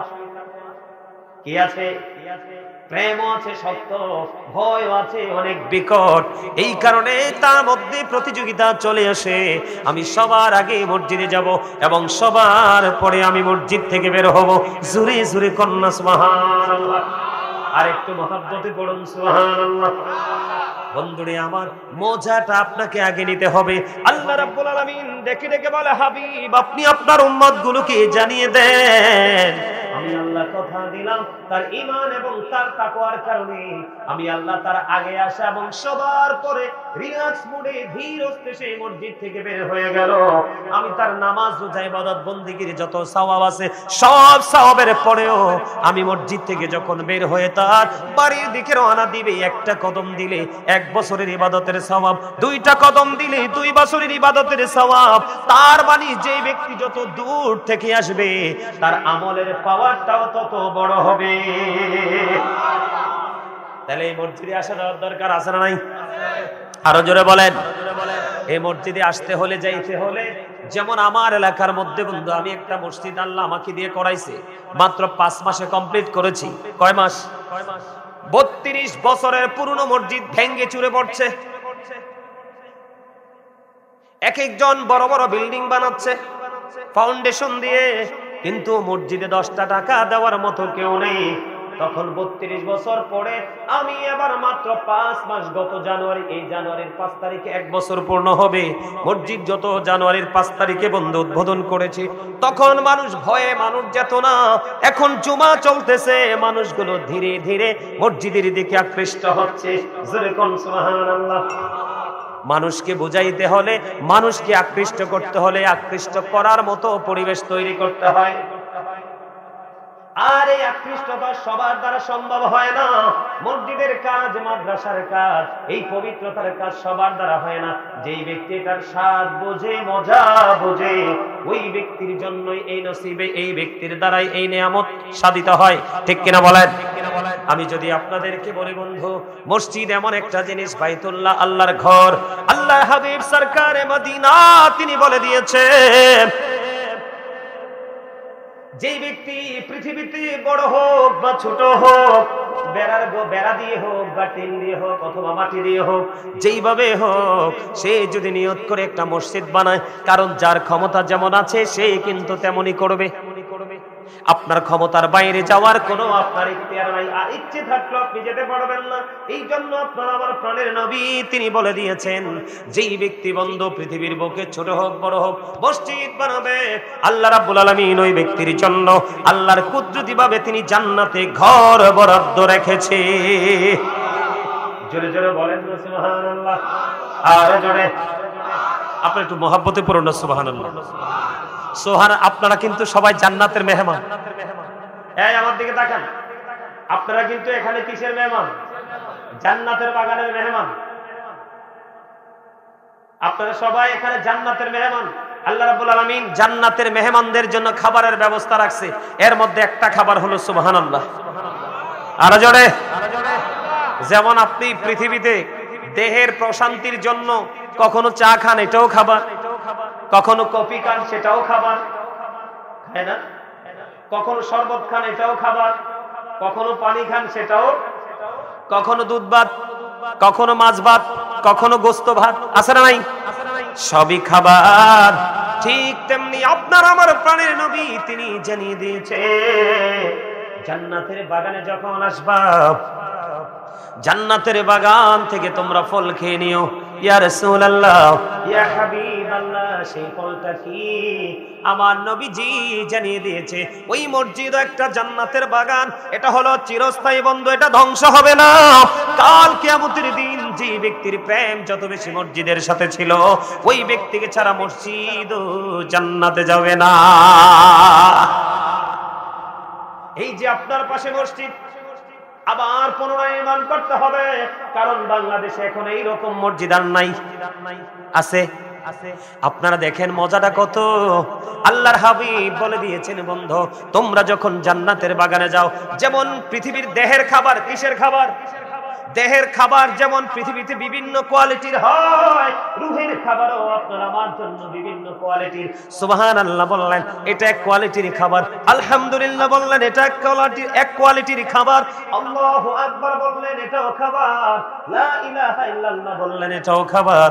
ও বন্ধু, এই জন্য বলি সুবহানাল্লাহ যখন বলবেন মজা করে বলবেন, কারণ আপনারা জান্নাতি মেহমান। যেহেতু রাতের বেলা জান্নাতের বাগানে এসেছেন, এটা হলো আপনাদের রাতের ডিনার। সুবহানাল্লাহ বলে না? এটা আমার কথা নয়, এটা রাসূলের কথা, হাদিস শরীফের কথা। বন্ধু, আল্লাহর হাবিব বলেছেন, যেই ব্যক্তি পৃথিবীর বুকে মসজিদ বানাবে, ওই ব্যক্তির জন্য আল্লাহ রাব্বুল আলামিন স্পেশাল জান্নাতে ঘর বরাদ্দ রেখেছে। জোরে জোরে কন্না সুবহানাল্লাহ। আল্লাহর হাবিব সরকারে মদিনা তিনি বলেছেন, তুমি মসজিদে যতবার তুমি মসজিদে আসা যাওয়া করবে, মসজিদে তুমি যত বেশি আসা যাওয়া করবে, প্রত্যেকবারের বিনিময় তোমার জন্য আলাদা আলাদা করে মেহমানদারির ব্যবস্থা হবে। তুমি একবার গেলে একবার ব্যবস্থা হবে, দুইবার গেলে দুইবারের ব্যবস্থা হবে, তিনবার গেলে তিনবার ব্যবস্থা হবে, চারবার গেলে চারবার ব্যবস্থা হবে, পাঁচবার গেলে পাঁচবারের ব্যবস্থা হবে। জোরে জোরে বলুন না সুবহানাল্লাহ, আরো জোরে বলুন সুবহানাল্লাহ। বন্ধুরে আমার, যেই ব্যক্তির অন্তরটা সব সময় আল্লাহর ঘর এই মসজিদ বাইতুল্লাহর সাথে যুক্ত থাকে, যেই ব্যক্তির অন্তর সব সময় মসজিদ নিয়ে ভাবে, যেই ব্যক্তির অন্তর সব সময় আল্লাহর ঘরের দিক প্রতি আকৃষ্ট থাকে, আল্লাহ রাব্বুল আলামিন এই বর্তমানে বাংলাদেশ থেকে, এই পৃথিবীর জমিন থেকে, খেয়াল করবেন আলোচনা, এই পৃথিবীর জমিন থেকে সূর্যটা 9 কোটি 13 লক্ষ মাইল দূরে, সূর্যের আলো পৃথিবীতে আসতে সময় লাগে 8 মিনিট 20 সেকেন্ড। প্রতি সেকেন্ডে 1,86,000 মাইল বেগে পৃথিবীর দিকে ছুটে আসে। ও বন্ধু, আল্লাহর হাবিব সরকারে মদিনা তিনি জানিয়ে দিয়েছে, 7 শ্রেণীর মানুষকে আল্লাহ রাব্বুল আলামিন কাল হাসরের দিন আল্লাহর আরশের ছায়ার নিচে জায়গা করে দিবে। বন্ধুরে আমার, আরশের নিচে সেদিন আসমান থাকবে না, জমিন থাকবে না, ও বন্ধু পাহাড় থাকবে না, কোনো কিছু থাকবে না। আল্লাহ রাব্বুল আলামিন বলে দিয়েছেন, ইদা সামাউন ফাতারাত ওয়া ইদাল কাওয়াকিবু তাহারাত ওয়া ইদাল বিহারু ফুজ্জিরাত। আল্লাহ রাব্বুল আলামিন জানিয়ে দিয়েছে কোরআন শরীফের 30 পারায় সূরা আল ফিতরের মধ্যে আল্লাহ বলেছেন, আকাশটা ভেঙে চুরে যাবে, তারকাগুলো বিক্ষিপ্ত হয়ে পড়বে, সমুদ্র উদ্বেলিত হয়ে যাবে। ও বন্ধু, এত ভয়ঙ্কর হবে আমি আপনাদেরকে বুঝাইতে চাই। সূর্যটা 9 কোটি 13 লক্ষ মাইল দূরে, সূর্যের আলো পৃথিবীতে আসতে সময় লাগে মাত্র 8 মিনিট 20 সেকেন্ড। প্রতি সেকেন্ডে 1,86,000 মাইল বেগে আসে। আমি আপনাদেরকে কি বুঝাই একটু খেয়াল করবেন, অনেক বেশি আবরণ ভেদ করে পৃথিবীর দিকে ছুটে আসে। আমরা সূর্যের তাপ সহ্য করতে পারি না। কাল হাসরের দিন মাত্র 1.5 হাত উপরে থাকবে সূর্যটা, রুদ্রের তাপে, সূর্যের তাপে বন্ধু মানুষের ঘাম শরীর মোমের মতো গলতে থাকবে, ঘামতে থাকবে, দুর্গন্ধময় পরিবেশ হয়ে যাবে। আল্লাহর হাবিব জানিয়ে দিয়েছে, আল্লাহ রাব্বুল আলামিন বলেছেন, হাবিব আপনি আপনার উম্মতগুলোকে, আমার বান্দাগুলোকে খবর আপনি জানিয়ে দেন। আমি আল্লাহ কথা দিলাম, ওই যেই যুবকটা, যেই বৃদ্ধটা, যেই বৃদ্ধাটা আল্লাহর ঘর, আমার ঘর বাইতুল্লাহর সাথে তার অন্তরটাকে লাগায় রাখছে, সব সময় বাইতুল্লাহ নিয়ে ভেবেছে, আমি আল্লাহ কাল হাসরের দিন আরশের ছায়ার নিচে জায়গা করে দিব। জোরে জোরে বলুন না সুবহানাল্লাহ। তাহলে মসজিদে কাজ করলে লাভ না লস, এটা আপনারা বুঝেননি? 10-এর লাঠি। ওই আমি আপনাদেরকে বললাম বন্ধু, যেই ব্যক্তি স্বাদ পায় সেই ব্যক্তি সেই কাজ করে। কেউ অন্যায় করে স্বাদ পায়, এই জন্য সে অপরাধ করে। কেউ আল্লাহর পছন্দ মতো কাজ করে মজা পায়, এই জন্য সে এই ভালো কাজগুলো করে। ঠিক কিনা বলেন? যেমন আমি আপনাকে বলে মজা যদি বলতে চাই বন্ধু, আমরা নামাজ মসজিদ বানাই কি জন্য? ইবাদতের জন্য, জিকিরের জন্য। মোট কথা হলো জিকির। জিকির মানে হলো স্মরণ। নামাজ তো আল্লাহর কি করা? কথা বলেন না কেন? নামাজও কিন্তু জিকির। আপনি ঘরেও কিন্তু নামাজ পড়তে পারেন। আপনি যদি একটু ঘর থেকে বের হয়ে যদি মসজিদে এসে নামাজটা পড়েন, আপনার প্রত্যেকটা কদমে কদমে গুনাহ জড়তে থাকবে। আর যদি মসজিদে ইমাম সাহেবের সাথে যদি জামাতে অংশগ্রহণ করতে পারেন, কম পক্ষে 1 রাকাতে 25 রাকাতের সওয়াব পাওয়া যাবে। আর যারা বলেন না সুবহানাল্লাহ। তাহলে সুন্দর একটা মসজিদের দরকার আছে না নাই? মসজিদ যেমনি ভাবে মানুষকে আখিরাতে অনেক সম্মানী করে দেয়, পরকালে যেমনি মানুষকে অনেক দামি বানিয়ে দিবে, তেমনি ভাবে বন্ধু এলাকার মধ্যে যখন একটা সুন্দর, একবারে দেখতে অত্যন্ত সুইট যেটাকে বলা হয় সুন্দর মসজিদ যখন থাকবে, দেখবেন আশেপাশের মহল্লার মানুষ এই মসজিদ নিয়ে আলোচনা করবে। কথা কয় না? এটা একটা মজার বিষয়, ঠিক কিনা বলেন? যেমন আমার বাড়িতে বললাম যে আমার যে মসজিদটা আমি বানিয়েছি বন্ধু, আমাদের ওই অঞ্চলে এমন মসজিদ নাই। আপনারা অনলাইনে দেখবেন, রাতের বেলা যখন আমার মসজিদের লাইট গুলো ওপেনিং করা হয়, মনে হয় যেন সত্যি পৃথিবীর বুকে এক টুকরো জান্নাত। কারণ আমার ভাই একটা দেশের বাহির থেকে এসেছে শুধু মসজিদটাকে ডিজাইনেবল করে সাজানোর জন্য। মসজিদটাকে নিজের মতো করে সাজিয়ে আবার সে রিটার্ন তার গন্তব্যে দেশের বাহিরে চলে গেছে। এবার দেখেন, আমার গ্রামের অনেক মানুষ আছে বন্ধু, একটা ইটও ধরে নাই, এক কোদাল মাটিও কাটে নাই। আরেকজন প্রবাস থেকে আল্লাহর কাছে নামাজ পড়ে পড়ে দোয়া করে, আল্লাহ আমার ভিসাটা লাগায়া দাও, আমি তোমার ঘর ওই বাইতুল্লাহর গোলাম হতে চাই। দেশে থেকে, বাড়ির আঙ্গিনা থেকে কাছেও আসে নাই। কি করে নাই? বাড়ির আঙ্গিনা থেকে বন্ধু কাছেও আসেনি। আরেকজন প্রবাস জীবন থেকে উড়াল মেরে এসেছে, মসজিদের কাজটা কমপ্লিট করে আবার চলে গেছে বন্ধু। জোরে জোরে কন্যা সুবহানাল্লাহ। এখন মসজিদ আমি আপনাদেরকে বলতেছি, স্বাদ কি? স্বাদ আমরা সবাই জানি মিষ্টি মজা, মিষ্টি মিষ্টি, কিন্তু বন্ধু না খাইলে বোঝা যায় না কোন মিষ্টির কেমন স্বাদ। কথা বলে না? আপনি গুড় না খাইলে বুঝবেন না এটা কেমন স্বাদ। চিনি সুগার না খাইলে আপনি বুঝবেন না এটা কেমন স্বাদ। দধি এক ধরনের স্বাদ, রসগোল্লা এক ধরনের স্বাদ, রসমালাই এক ধরনের স্বাদ। মিষ্টি বললেই হবে না, এটা বিভিন্ন কোয়ালিটির স্বাদ আছে। মসজিদ নির্মাণ করাতে একটা স্বাদ, এবং মসজিদের ভিতরে নামাজ পড়ার মধ্যে আর একটা স্বাদ। কথা বলে না? এবং মসজিদ কমপ্লিট হওয়ার পরে ভালো একজন যোগ্য দক্ষ একজন ইমাম এবং খতিবের পিছনে নামাজ পড়বো, ওটা হলো আরেকটা ব্যতিক্রম স্বাদ। বন্ধু আমি আপনাকে যদি একটু স্বাদ নিয়ে কথা বলি, ইমাম বুখারীর জীবনী থেকে বন্ধু তথ্য পেয়েছি, ইমাম বুখারীর জীবনী থেকে তথ্য পেয়েছি। আজকে আমি যেমন জুব্বা পড়েছি, এখানে অনেক আলেমরা জুব্বা পরে এসেছে। এই যে আমার ভাই এখানে জুব্বা পরে বসে আছে বন্ধু, ইমাম বুখারী নামাজ পড়তেছে। নামাজ পড়তে পড়তে পড়তে পড়তে বন্ধু নামাজ শেষ হয়ে গেল। এবার ওনার এক ছাত্রকে একটা ডাক দিয়ে বললেন, আমার জুব্বাটা একটু, আমার জামাটা একটু আলগি দিয়ে দেখো, জামাটার ভিতরে কি। এবার বন্ধু তিনি ছাত্র জামাটা আলগি দিলেন। খেয়াল করবেন, জামাটা যখন উঠালেন, জামাটা উঠানোর উপরে চাইয়ে দেখে ওনার জামার ভিতরে বিষাক্ত একটা ভেঙ্গুল পোকা, একটা নয় দুইটা নয় বন্ধু 10টা কামড় দিয়েছে। এবার ছাত্র দেখলেন ওস্তাদকে বিষাক্ত পোকা একটা দুইটা নয় 10টা কামড় দিয়েছে। এবার শিক্ষককে ডেকে ডেকে বললেন, ইমাম বুখারীকে ডেকে ডেকে বললেন, হুজুর এত বিষাক্ত পোকা আপনাকে একটা নয় দুইটা নয় 10টা কামড় দিল, আপনি কেমন করে এতক্ষণ নামাজে দাঁড়িয়েছিলেন?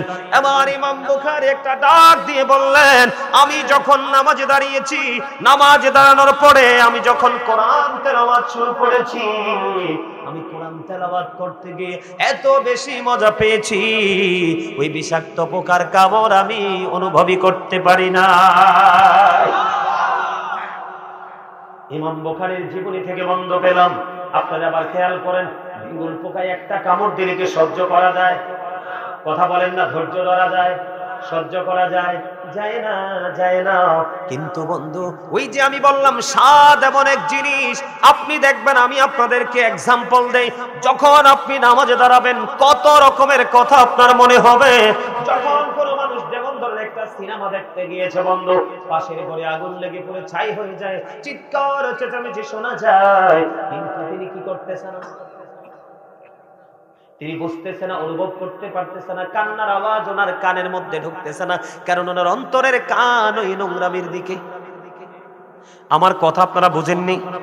মজা। আর আমরা নামাজে গেলে কত দেশের কথা মনে পড়ে, কত চিন্তা আমাদের মাথায় আসে। এই চিন্তাগুলো মাথায় আসার কারণ হলো বন্ধু, ওই যে আমরা নামাজের স্বাদ পাচ্ছি না, নামাজ মজা করে পড়তে পারছি না।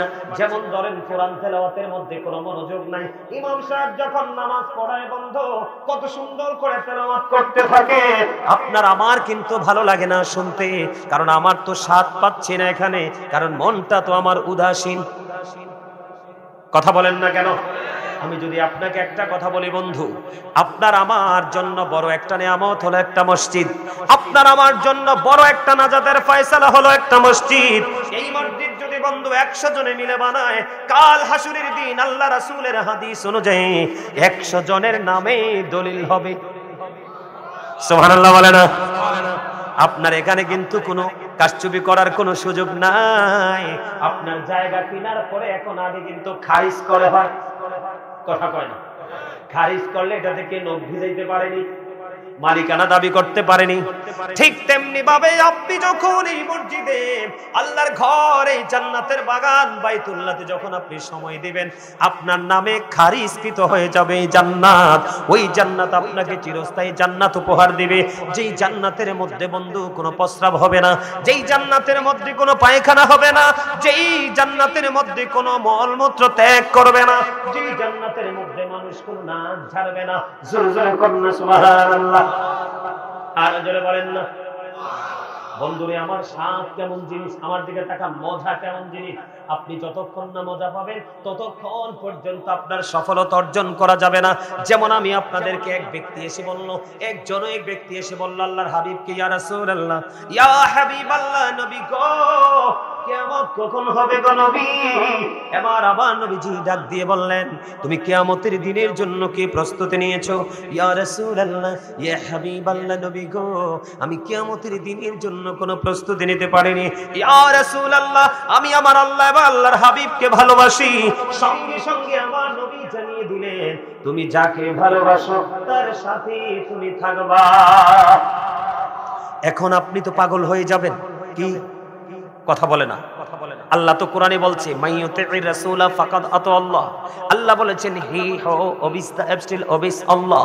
যেই ব্যক্তি রাসূলের নির্দেশ মানলো সে যেন আল্লাহর নির্দেশ মানলো। আল্লাহ বলেছেন, কুল ইন কুনতুম তুহিব্বুনাল্লাহ ফাত্তাবিউনি ইউহিব্বুকুমুল্লাহু ওয়া ইয়াগফির লাকুম যুনুবাকুম ওয়াল্লাহু গফুরুর রহিম। আল্লাহ বলেছেন, সে বলুন, ইফ ইউ ডু লাভ আল্লাহ, যদি তোমরা আল্লাহকে ভালোবেসে থাকো, কলবি মুহাম্মদ সাল্লাল্লাহু আলাইহি ওয়াসাল্লাম, মুহাম্মদ সাল্লাল্লাহু আলাইহি সাল্লামের অনুগত হয়ে যাও, আল্লাহ উইল লাভ ইউ, আল্লাহ তোমাদেরকে ভালোবাসবে, এন্ড ফরগিভ ইউর সিনস, আল্লাহ তোমাদের জীবনের গুনাহগুলি maaf করে দিবে। আরো জোরে বলেন। এখন আপনার মধ্যে স্বাদ জাগলো, মজা পেয়ে গেছেন। নবীকে ভালোবাসলে কি পাওয়া যায়? নবীকে ভালোবাসলে কি পাওয়া যাবে? জান্নাত। সোজা হিসাব, আপনারা সাধারণ মানুষ এত গভীরে ঢোকার দরকার নাই। সোজা কথা হলো আপনি জান্নাত পেয়ে যাবেন। আপনার মধ্যে মজা ঢুকলো, আপনার মধ্যে একটা ইন্টারেস্ট শুরু হয়ে গেল, আপনার মধ্যে একটা ফিলিংস তৈরি হয়ে গেল। রাসূলকে ভালোবাসলে আল্লাহকে পাওয়া যায়। এখন রাসূল তো পৃথিবীর বুকে নাই, রাসূল তো পৃথিবী ছেড়ে চলে গেছে। রাসূলকে যদি দেখতে হয় আমরা স্বপ্ন যোগে দেখতে হবে। এখন কি করব? আল্লাহ রাব্বুল আলামিন বলে দিয়েছে, তোমরা টেনশন করো না, তোমরা টেনশন ফ্রি থাকো। ওই মদিনা পর্যন্ত আল্লাহ পাওয়ার স্টেশন হলো মদিনা। এই মদিনায় যাইতে হলে তোমাকে লোকাল স্টেশনে যেতে হবে। জোরে বলেন না সুবহানাল্লাহ। লোকাল স্টেশন কোনটা? আপনার মসজিদের খতিব সাহেব। কি বোঝেন নাই? আমার দিকে তাকান, আমি কি বলি মন দিয়ে শোনেন। আল্লাহ রাব্বুল আলামিন বলেছেন, join with my dear people, come to my paradise. আল্লাহ বলেছেন ফাদখুলি ফি ইবাদি ওয়াদখুলি জান্নাতি। আল্লাহ রাব্বুল আলামিন বলেছেন আমার প্রিয় লোকদের সাথে যুক্ত হও আর আমার জান্নাতে চলে এসো। বলো হুজুর প্রিয় লোক বলতে আল্লাহ রাব্বুল আলামিন বলেছেন ইয়া আইয়ুহাল্লাযীনা আমানুত্তাকুল্লাহ ওয়াবতাগু ইলাইহিল ওয়াসিলা। আল্লাহ বলেছেন ঈমানদারগণ তোমরা আমাকে ভয় করো এবং আল্লাহ রাব্বুল আলামিনকে পাওয়ার জন্য ওসিলা খোঁজো। হুজুর ওসিলাটাকে আল্লাহ বলেছেন আইয়ুহাল্লাযীনা আমানুত্তাকুল্লাহা ওয়া কুনু মা'আস সাদিকিন। আল্লাহ রাব্বুল আলামিন বলেছেন তোমরা আমাকে ভয় করো, ঈমানদারেরা তোমরা আমাকে ভয় করো এবং সত্যবাদীদের অন্তর্ভুক্ত হয়ে যাও। সাদিকিনের ব্যাখ্যায় তাফসিরে রুহুল বায়ান, তাফসিরে মাযহারি, তাফসিরে কদরির মধ্যে এসেছে হক্কানি আলেম এবং হক্কানি আল্লাহর ওলিদেরকে বোঝানো হয়েছে। আরো জোরে কন্যা। আপনি একজন হক্কানি আলেমকে ভালোবাসলেন, রাসূলকে ভালোবাসলেন, আর রাসূলকে ভালোবাসলে ওটাই আল্লাহর ভালোবাসা হয়ে যায়। জোরে জোরে বলুন না সুবহানাল্লাহ। আর একটু মহব্বতে বলুন সুবহানাল্লাহ। বন্ধুরে আমার, তাহলে কি এটা যখন আপনার মধ্যে ফিলিংসটা আসবে, মজাটা যখন আপনি পাবেন, তখনই কিন্তু আপনি স্বপ্ন দেখতে থাকবেন, রাস্তা খুঁজতে থাকবেন, ঠিক কিনা বলেন? আমি আপনাদেরকে গুরুত্বপূর্ণ আর একটা মেসেজ দেব। বন্ধুরে আমার, মজা এমন একটা জিনিস,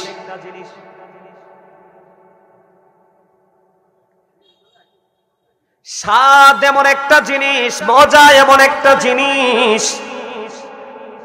আপনারা আমার দিকে খেয়াল করেন, হযরতে ওমর রাদিয়াল্লাহু তাআলা ইসলাম গ্রহণের পূর্বে, কারণ আমি আজকে ছোট্ট একটা আয়াত তেলাওয়াত করেছি পবিত্র কালামে হাকিম থেকে, ইয়া আইয়ুহাল্লাযীনা আমানু কু আনফুসাকুম ওয়া আহলিকুম নার। আল্লাহ রাব্বুল আলামিন বলেছেন ও believers, save yourself and your families from the fire। আল্লাহ রাব্বুল আলামিন ঈমানদারদেরকে ডেকে বলেছে মুমিন তুমি জাহান্নাম থেকে বাঁচো এবং তোমার পরিবারকেও জাহান্নাম থেকে বাঁচাও। আপনি যদি জান্নাতের স্বাদ বুঝতে পারেন, জান্নাতের যদি মজা বুঝতে পারেন, আর জাহান্নামের ভয়াবহতা যদি জানতে পারেন, তাহলে আপনি বাঁচা এবং আপনার ফ্যামিলিকে বাঁচানোর স্বাদ জন্ম হবে। কথা বলে না? যদি আপনি জানতে না পারেন, মজা বুঝতে পারেন, নেগেটিভ এন্ড পজিটিভকে আইডেন্টিফাই করতে না পারেন, ডিসটেন্স যদি আপনি তৈরি করতে না পারেন, গ্যাপ যদি আপনি তৈরি করতে না পারেন, ভালো এবং মন্দের মাঝে কখনোই আপনার জীবনে সফলতা সম্ভব না। যেমন বন্ধু, আপনারা কি বুঝেননি আমার ওয়াজ? বিরক্ত লাগে নাকি শুনতে ভালো লাগে? যদি ভালো লাগে আপনারা যেই দিকে বলবেন সেই দিকে আলোচনা করব, কিন্তু যেহেতু একটা উন্নয়ন প্রকল্পে কাজ, এই বিষয়টা নিয়ে মজা নিয়ে একটু ওয়াজ করা দরকার। কারণ আমি আপনাদেরকে বলি বন্ধু, আমার আগে আপনাদের খতিব সাহেব একটা আয়াত তেলাওয়াত করেছে, আমি অত গভীরে ঢুকবো না। আপনার আমার জন্য হেদায়েতের জন্য বন্ধু রাস্তার কিনারায় দাঁড়িয়ে আছে কোরআনের আয়াত, জোরে জোরে কোন সুবহানাল্লাহ। আল্লাহ রাব্বুল আলামিন বলে দিয়েছে সূরা বাকারার মধ্যে, আল্লাযীনা ইউমিনুনা বিল গায়বি ওয়া ইউকিমুনাস সালাতা ওয়া মিম্মা রাযাকনাহুম ইউনফিকুন। মজা হইছে না? স্বাদ হইছে না? কিও স্বাদ হইছে? এই মিয়া কথা কর না, কি স্বাদ হইছে? এত মানুষ সুবহানাল্লাহ কইলে এর উন্নয়নের কথা। ইলেকশনের সময় কোন অমুক ভাইয়ের চরিত্র ফুলের মতো পবিত্র, এতে নামাজ পড়ে না এক ওয়াক্ত। আরে ভাই তোমরা হাসতেও তো পারো না, হার্ট অ্যাটাক করে মরবা তো। ওমা, এটা আমার কথা না, রাসূল বলছে। অনেকগুলো তথ্য দিয়েছে সুস্থ জীবনের জন্য, অনেকগুলো রাসূল সাল্লাল্লাহু আলাইহি ওয়াসাল্লাম অনেকগুলো ইনস্ট্রাকশন আমাদেরকে দিয়েছেন। এর মধ্যে একটা হলো রাসূল বলেছে যদি সুস্থ থাকতে চাও ফ্রি থাকো, হাসি খুশি থাকো, দুঃখ সুখ শেয়ার করো। তুমি গোমরা মুখে থাকলে যেই কোনো মুহূর্তে স্পট ডেড, হার্ট অ্যাটাকে জায়গা শেষ হয়ে যাবে। এই জন্য আমি তোমাদেরকে বলি হাসবা। আমি তো বলছি অমুক ভাইয়ের চরিত্র, এই বেটা নামাজ পড়ে না এক ওয়াক্ত। কথা কি ঠিক? মাত্র 82 একটা জিলাফি অনেক সময় জুটেও না নসিবি। কথা কয় না কেন? কারণ জায়গার যেমন আরএসবিএস সিএস আছে, আছে না? আরে আছে কি না? জায়গার যেমন আরএসবিএস সিএস আছে, ঠিক তেমনিও নেতার কিন্তু আরএসবিএস সিএস ম্যান আছে। এটা হচ্ছে পেপার, এটা হচ্ছে ব্যান, মানুষ। এখন নাচার সময় কিন্তু যেটা থার্ড ক্লাস এটা বেশি নাচে, কিন্তু বিরানির সময় RSBSCS পর্যন্ত সীমাবদ্ধ। কিন্তু নাচা দর কম নাচেন না, ঠিক কিনা বলেন? এখানে নেচে যান, ওই নাচায় আপনার ভাগ কেউ নিতে পারবে। এক্সাম্পল দিলাম আর একটু মজা করার জন্য, আপনাদের মানসিকতাটাকে একটু অ্যাক্টিভ করার জন্য। আমার কেউ হাসক বা না হাসক, আমার এই চাচা একটা হাসি দিছে, তাও মুস্কি হাসি। রাসূলের যে সুন্নাহ মোতাবেক হাসা, এই হাসিটা আমার চাচাই দিছে, সুন্দর লাগছে, আলহামদুলিল্লাহ বলেন। আরে আরো জোরে। আমি না আপনাদেরকে বললাম চা, কফি, বিস্কিট, চানাচুর, বিরিয়ানি, দুধ ভাত, মাছ ভাত, গোশত ভাত সবই খাবার। এখানেও যা বলবেন তাই জিকির। এগুলো জান্নাতের মেহমানদের জন্য স্পেশাল খাবার। আরো জোরে, আরে আরো জোরে, আরো জোরে। বারবার জোরে বলতে বলি কেন জানেন? আওয়াজ যত উঁচু হবে শয়তান তত দূরে যাবে, আর শয়তান তত দূরে যাবে আপনি আমলের মজা তত বেশি পাবেন। কারণ আল্লাহ রাব্বুল আলামিন বলেছেন শয়তান is the eternal enemy of the believers. ঈমানদারদের প্রকাশ্য শত্রু হলো শয়তান। কিন্তু 100% টেকসই মুমিন যারা, আল্লাহ তাদের সম্পর্কে একটা চমৎকার মেসেজ দিয়েছে। আল্লাহ বলেছেন ইন্না কাইদা শাইতানি কানা দাঈফা। আল্লাহ বলেছেন শয়তান ডিসিপশন ইজ ভেরি উইক। শয়তানের ধোঁকা মুমিনের জন্য একেবারে দুর্বল। হাজার চেষ্টা করলো জাল ফেলবে, কিন্তু মাছ রাস্তায় যত ব্লক করুক কাউকে আটকানো সম্ভব না। এই জন্য এটাকে দূরে রাখতে হলে আওয়াজ বাড়াই দিতে হবে। আর এখানে আরেকটা বিষয় আছে, ওই যে স্বাদ না বুঝলে কাজ করতে মন চায় না। কেউ কিন্তু মাটি কাটায় মজা পায়, কথা কয় না। আরেকজন বৃক্ষরোপণে মজা পায়, আরেকজন আছে নিশিরাইতে চুরি করে আনতে মজা পায়, কথা কয় না কেন? মজার কিন্তু কিছু কি আছে, ক্লাস আছে, আছে কিনা? আমি আপনাদেরকে বলি, আমার দিকে তাকান। আল্লাহ রাব্বুল আলামিন জবান দিছে, আসার সময় গাড়ি নিয়ে ঢুকা যায় না, দোকানে এত মানুষ, কিন্তু সেই তুলনায় মাহফিল ফাঁকা। যারা আজকে দোকানে দাঁড়িয়ে মাহফিলকে ফাঁকা করলো, দোকান ভরা মাহফিল ফাঁকা, আমি বলবো এটাই হলো একজন মুসলমানের জন্য সবচেয়ে বড় ধোঁকা। কি? আরে ভাই, কিছু সময়ের জন্য আসতে পারেন না? কবরে যেতে হবে না? যাবে যাবে। আল্লাহ কয় ইন্নাল্লাহা সারিউল হিসাব। আল্লাহ is quick to take account. আল্লাহ বলেছেন ইন্না বাতুশা রাব্বিকা লাশাদীদ। আল্লাহ বলেছেন দ্য সিজিং অফ আল্লাহ ইজ ডিফিকাল্ট। আল্লাহ ধরবে খুব শক্তভাবে, হিসাবও নিবে। যাবেন কোথায়? লা ইয়ামুতু, people will not die that day. সেদিন মানুষ মরতে পারবে না। আল্লাহ বলেছেন ফিহা ওয়ালা ইয়াহইয়া, people will not be able to live that day. সেদিন মানুষ বাঁচতেও পারবে না। আল্লাহ বলেছেন ওমা হুম আনহা বিগাইবিন, people will not be able to escape that day. সেদিন মানুষ সেখান থেকে পালাতেও যাবেন কোথায়? ওই যে মাঝখান দিয়ে একটা আয়াত তেলাওয়াত করছিলাম, মনে আসেনি?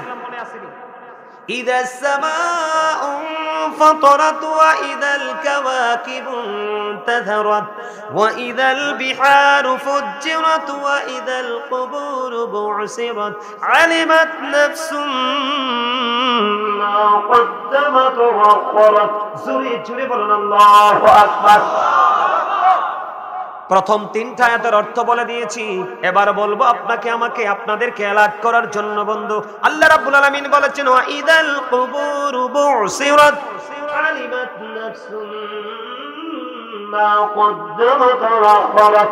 জোরে জোরে বলুন না সুবহানাল্লাহ, জোরে বলেন আল্লাহু আকবার। আল্লাহ কি কয় জানেননি? কবরটা যখন ওপেন হয়ে যাবে, কি হয়ে যাবে? কবরটা আপনার আমার জীবনে কথা বলা যাবে না, কথা বলা যাবে না দাদা। এটা জান্নাতের বাগানে মোহাব্বতের কথা একটু পরে চা দোকানে যাইয়া কাছে দেখতে নিতে কথা শেষ হইতো না। এদিকে তাকান, আল্লাহ বলতেছে কবরটা যখন ওপেন হয়ে যাবে, কি হয়ে যাবে? আপনি, আমি, আমরা জীবনে কে কি করেছি আর কি করিনি সব আপনার আমার চোখের সামনেই থাকবে। লুকায়া দেওয়ার, লুকায়া রাখার কোন সুযোগ, যাইবেনটা কই? যাওয়ার কোন রাস্তা আছে? কথা আছে? এই জন্য আমি বলতে চাই আপনাদেরকে, যেটা বলতে চাইছিলাম, স্বাদ। এই আল্লাহ আপনাকে আমাকে ভোট, বাদাম, পান, সিগারেট, বিয়ের বাড়ির খাবার, আজকে মাহফিলে দেখছি কি দুমসে খানা চলতেছে ঘরে, কথা কয় না কেন? হ্যাঁ, এ খানা পিনা বন্ধ করলে ইমানদার চিনতে পারবেন। ওমা কথা কয় না, আশা কইছি না? খানা বন্ধ করলে সাচ্চা ইমানদার চিনতে পারবেন, সাচ্চা আশিকে রাসূল চিনতে পারবেন। হুজুর কি করেন? দূর থেকে যারা আসে তাদের জন্য স্পেসিফিক ভাবে কিছু আয়োজন, ওই যে স্বাদ, কথা কন না কেন? আর জোরে, আল্লাহ রাব্বুল আলামিন আপনাকে আমাকে জবান দিয়েছে আল্লাহর কাজে ব্যয় করার জন্য। আল্লাহ কয় ফাযকুরুনি আযকুরুকুম, আল্লাহ বলে remember me then I will remember you. তোমরা আমাকে স্মরণ করো, আমি তোমাদেরকে স্মরণ করব। জোরে জোরে কর না সুবহানাল্লাহ। আর জোরে সুবহানাল্লাহটাই মজা হয় না? সুবহানাল্লাহ ওয়ালহামদুলিল্লাহ লা ইলাহা ইল্লাল্লাহ, সুবহানাল্লাহ ওয়ালহামদুলিল্লাহ লা ইলাহা ইল্লাল্লাহ, লা ইলাহা লা ইলাহা আউরশ কুরসি লোহ কলম সৃষ্টি যাহার ওসিলা, আনি যে আল্লাহ খুশি হইয়া নাম রাখিলেন হাবিবুল্লাহ।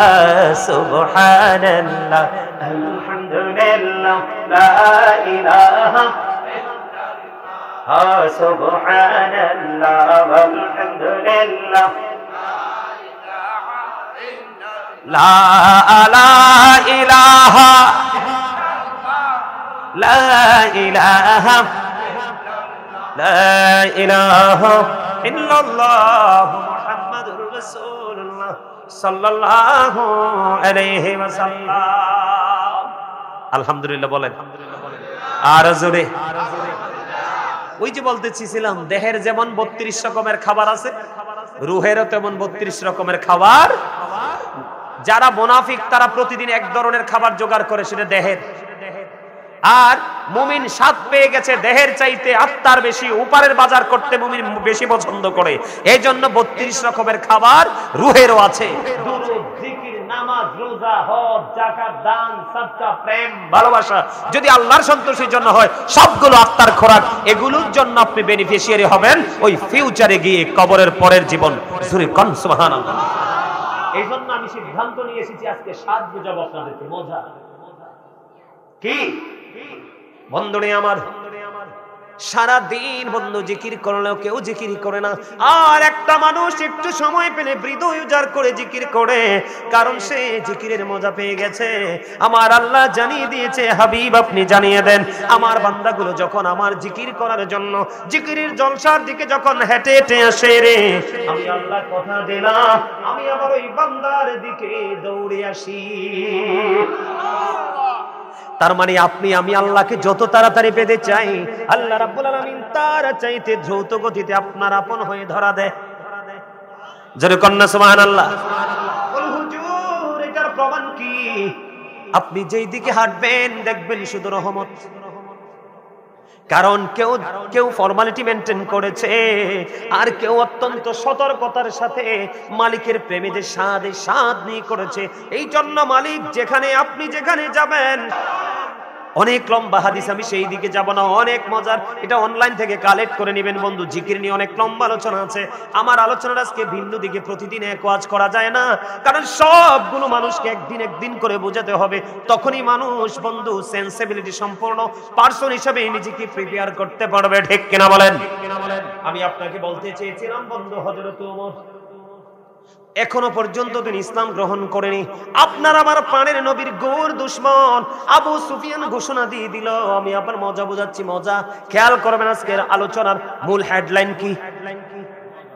স্বাদ, মজা, টেস্ট।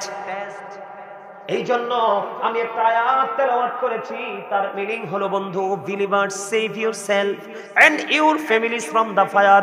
আল্লাহ বলেছেন তুমি জাহান্নাম থেকে বাঁচো। ঈমানদারকে কোনো বেঈমান, কাফের, মুনাফিককে ডাক দেয়নি। আল্লাহ বলেছেন O believers save yourself and your family is from the fire. আল্লাহ বলেছেন মুমিনকে দেখি মুমিন তুমি নিজে জাহান্নাম থেকে বাঁচো এবং তোমার পরিবারকেও বাঁচাও। আর জোরে সুবহানাল্লাহ, আর জোরে। এখন আপনিও বাঁচবেন, আমিও বাঁচবো। এটার জন্য জানতে হবে মজা কোথায় আছে। কি হুজুর, কি মজা কোথায় আছে, স্বাদ কোথায় আছে, কোথায় গেলে আমি মজা পাবো? দেখেন হযরত ওমর এখনো পর্যন্ত বন্ধু ইসলাম গ্রহণ করেনি, এখনো পর্যন্ত বেঈমানি সংস্কৃতিকে লালন করছে। এরই মধ্যে আবু সুফিয়ান ঘোষণা দিয়ে দিল, নবী মুহাম্মদের মাথা যদি কেউ আমার কাছে এনে দিতে পারো তার জন্য 100 উট ঘোষণা করলাম। এতে কয় সুবহানাল্লাহ বলে ওমর খোদা, আমার নবীর কল্লা কাটবা আমি বুঝি সুবহানাল্লাহ কবু। জোশে যে কিছু তো আল্লাহ হুশটা হারাই হালাইছে। কথা কর মোহাব্বত করে কইছে। যাক, আপনারা মনে করবেন যে সে রং। শোনেন, এখানে কিন্তু আরোগ্য ওয়াজ করাম লাগিন হুজুর, এক আরোগ্য হাদিস আই দাঁড় করাইতে চাই। আল্লাহর হাবিব হাদিস শরীফের মধ্যে আসছে, রাসূল এক ব্যক্তি, না না এই যে জোশে যে ভুল হয় এটারও বৈধতা আছে। এটা আমি তওবার আলোচনা যখন করি তখন এই হাদিসটা ঢুকাই। এক ব্যক্তি ধরেন সে কোন এক জায়গার উদ্দেশ্যে রওনা হলো, উটের পিঠে করে সব মাল সামান নিয়ে, খানা দানা পানি বরণ পোষণ সব। হঠাৎ করে কি হয়ে গেল, উটটা হারিয়ে গেল। তো উট হারিয়ে যাওয়া মানে কি তার কাঙ্ক্ষিত সবকিছুই হারিয়ে।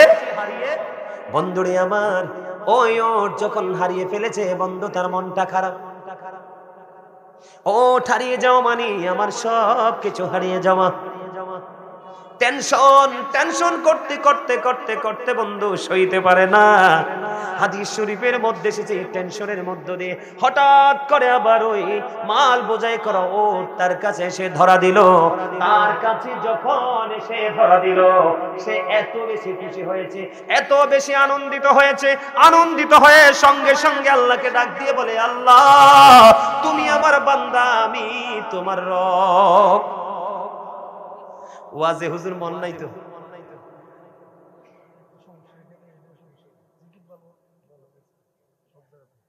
যদি আপনারা ওয়াজটা যদি বুঝতেন, মনোযোগটা যদি থাকতো, আপনাদের সুবহানাল্লাহ অথবা হাসি এত উঁচু হতো যেটা কল্পনা করা যেত না। আপনি বুঝতে পারছেন আমি কি বলছি? এই জন্য আমি প্রায় ওয়াজে বলি, ম্যাক্সিমাম ওয়াজে বলি, এটা কোনো শুটিং স্পট না, এটা হচ্ছে তাকওয়ার জায়গা, প্রেমের জায়গা, বাজার করার জায়গা। কে কি নিবেন বাজার থেকে? যার পাওয়ার যত বেশি সে তত বেশি বাজার নিতে পারবেন। আজকে কথা বলেন না কেন? কেউ আসছে আজকে সর্বোচ্চটা নিবে, উটের বাজারে যাবে। কেউ আসছে গরুর বাজারে যাবে, কেউ খাসির বাজারে যাবে, কেউ মাছের বাজারে যাবে, কেউ সবজির বাজারে যাবে। আবার কেউ কেউ এতটাই উদাসীন, রাস্তার পাশে দাঁড়িয়ে দাঁড়িয়ে শুধু দেখা ছাড়া আর কিছুই। ঠিক মসজিদ, মাহফিল, নৌরানি জলসাগুলোতে এমন অবস্থা, এমন মুসল্লি থাকে। আরে ভাই, এটা আপনাদের বাজার করার জায়গা, এটা আপনাদের জন্য বড় মার্কেট। কারণ এই মার্কেট থেকে মার্কেট করতে হলে, বাজার করতে হলে এডুকেশন স্কলার যারা তাদেরকে পেতে হয়। আপনি আমার কথা বুঝেন, লোকটা কি হয়ে গেল? সবকিছু হারিয়ে ফেলেছে, মনটা খারাপ হয়ে গেছে। চিন্তার মধ্যে বেঁচে চিন্তা করতে করতে বন্ধু পাগল প্রায়। এরই মধ্যে ও বোটওয়ালারা, এই বোটওয়ালারা, বোট পকেটে ঢুকাও। এটা জান্নাতের বাগান, এখানে বোট খাওয়ার জায়গা না, এইটা হলো তোমার আত্মার জন্য খোরাক নেওয়ার জায়গা। ও বোটওয়ালারা, সবগুলো পকেটে ঢুকাও। আমি যদিও বলেছি হাসিতে হাসিতে, তোমাদেরকে বুঝতে হবে এটা একটা ক্লাস, এটা একটা প্রফেশনাল, একটা টিচিং প্রফেশন। অনেক কষ্ট করে তাদেরকে ডেটটা দিয়েছি। হুজুর কতবার কথা বলেছে আমার সাথে, এই মানুষটা আমার সাথে অনেক কথা বলেছে বন্ধু। আসার পরে আপনাদের প্রোগ্রাম দেখে মনটা খারাপ হয়ে গেল। কুমিল্লায় আমার মিলাদের চেয়ে বেশি মানুষ হয়, আর এটা নাকি বাৎসরিক প্রোগ্রাম। মন খারাপ করব না, মুমিন যদি থাকে, প্রেমিক যদি থাকে, দ্যাটস এনাফ। কথা কয় না? আর জোরে। এখানে তুমি যদি বোট খাও, মনটা বোটের ভিতর ঢুকে যাবে। তুমি এখানে বোট খেতে পারবা না, তুমি খাবে জান্নাতি খাবার। জোরে জোরে বলেন ঠিক না ভাই? এটা হলো জান্নাতি খাবার খাওয়ার জায়গা। এরে এর জায়গা কিনলে বোটাম তো নিজায় আবার আলহামদুলিল্লাহ বলেন।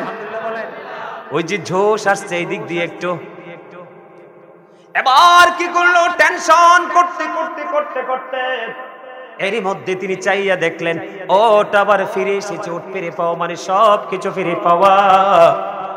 তিনি ওটটা দেখে এত বেশি খুশি হলেন, হারিয়ে যাওয়া সম্পদ ফিরে পেয়ে এত বেশি খুশি হলেন, সঙ্গে সঙ্গে আল্লাহকে একটা ডাক দিয়ে বললেন, আল্লাহ তুমি আমার বান্দা আর আমি হইলাম তোমার রব। জোরে বলেন আল্লাহু আকবার। জোশ আসলে ভুল হতেই পারে, এটা দোষের কিছু না। সুবহানাল্লাহ বলেন না আরে জোরে। বন্ধুরে আমার আলোচনাটা আমি করতে চাই, একটু ধীরস্থির ভাবে শোনেন। মজা, আবু সুফিয়ান ঘোষণা দিয়ে দিল, নবী মুহাম্মদের মাথা যদি আমাকে এনে দিতে পারো তাহলে 100 ওট তোমাকে পুরস্কার দেওয়া হবে। কেউ সাহস করে না, কারণ আবু তালেব তো আছে, আমির হামজা আছে, হযরতে আব্বাস রাদিয়াল্লাহু তাআলা আনহু আছে রে, হযরতে আলী আছে রে।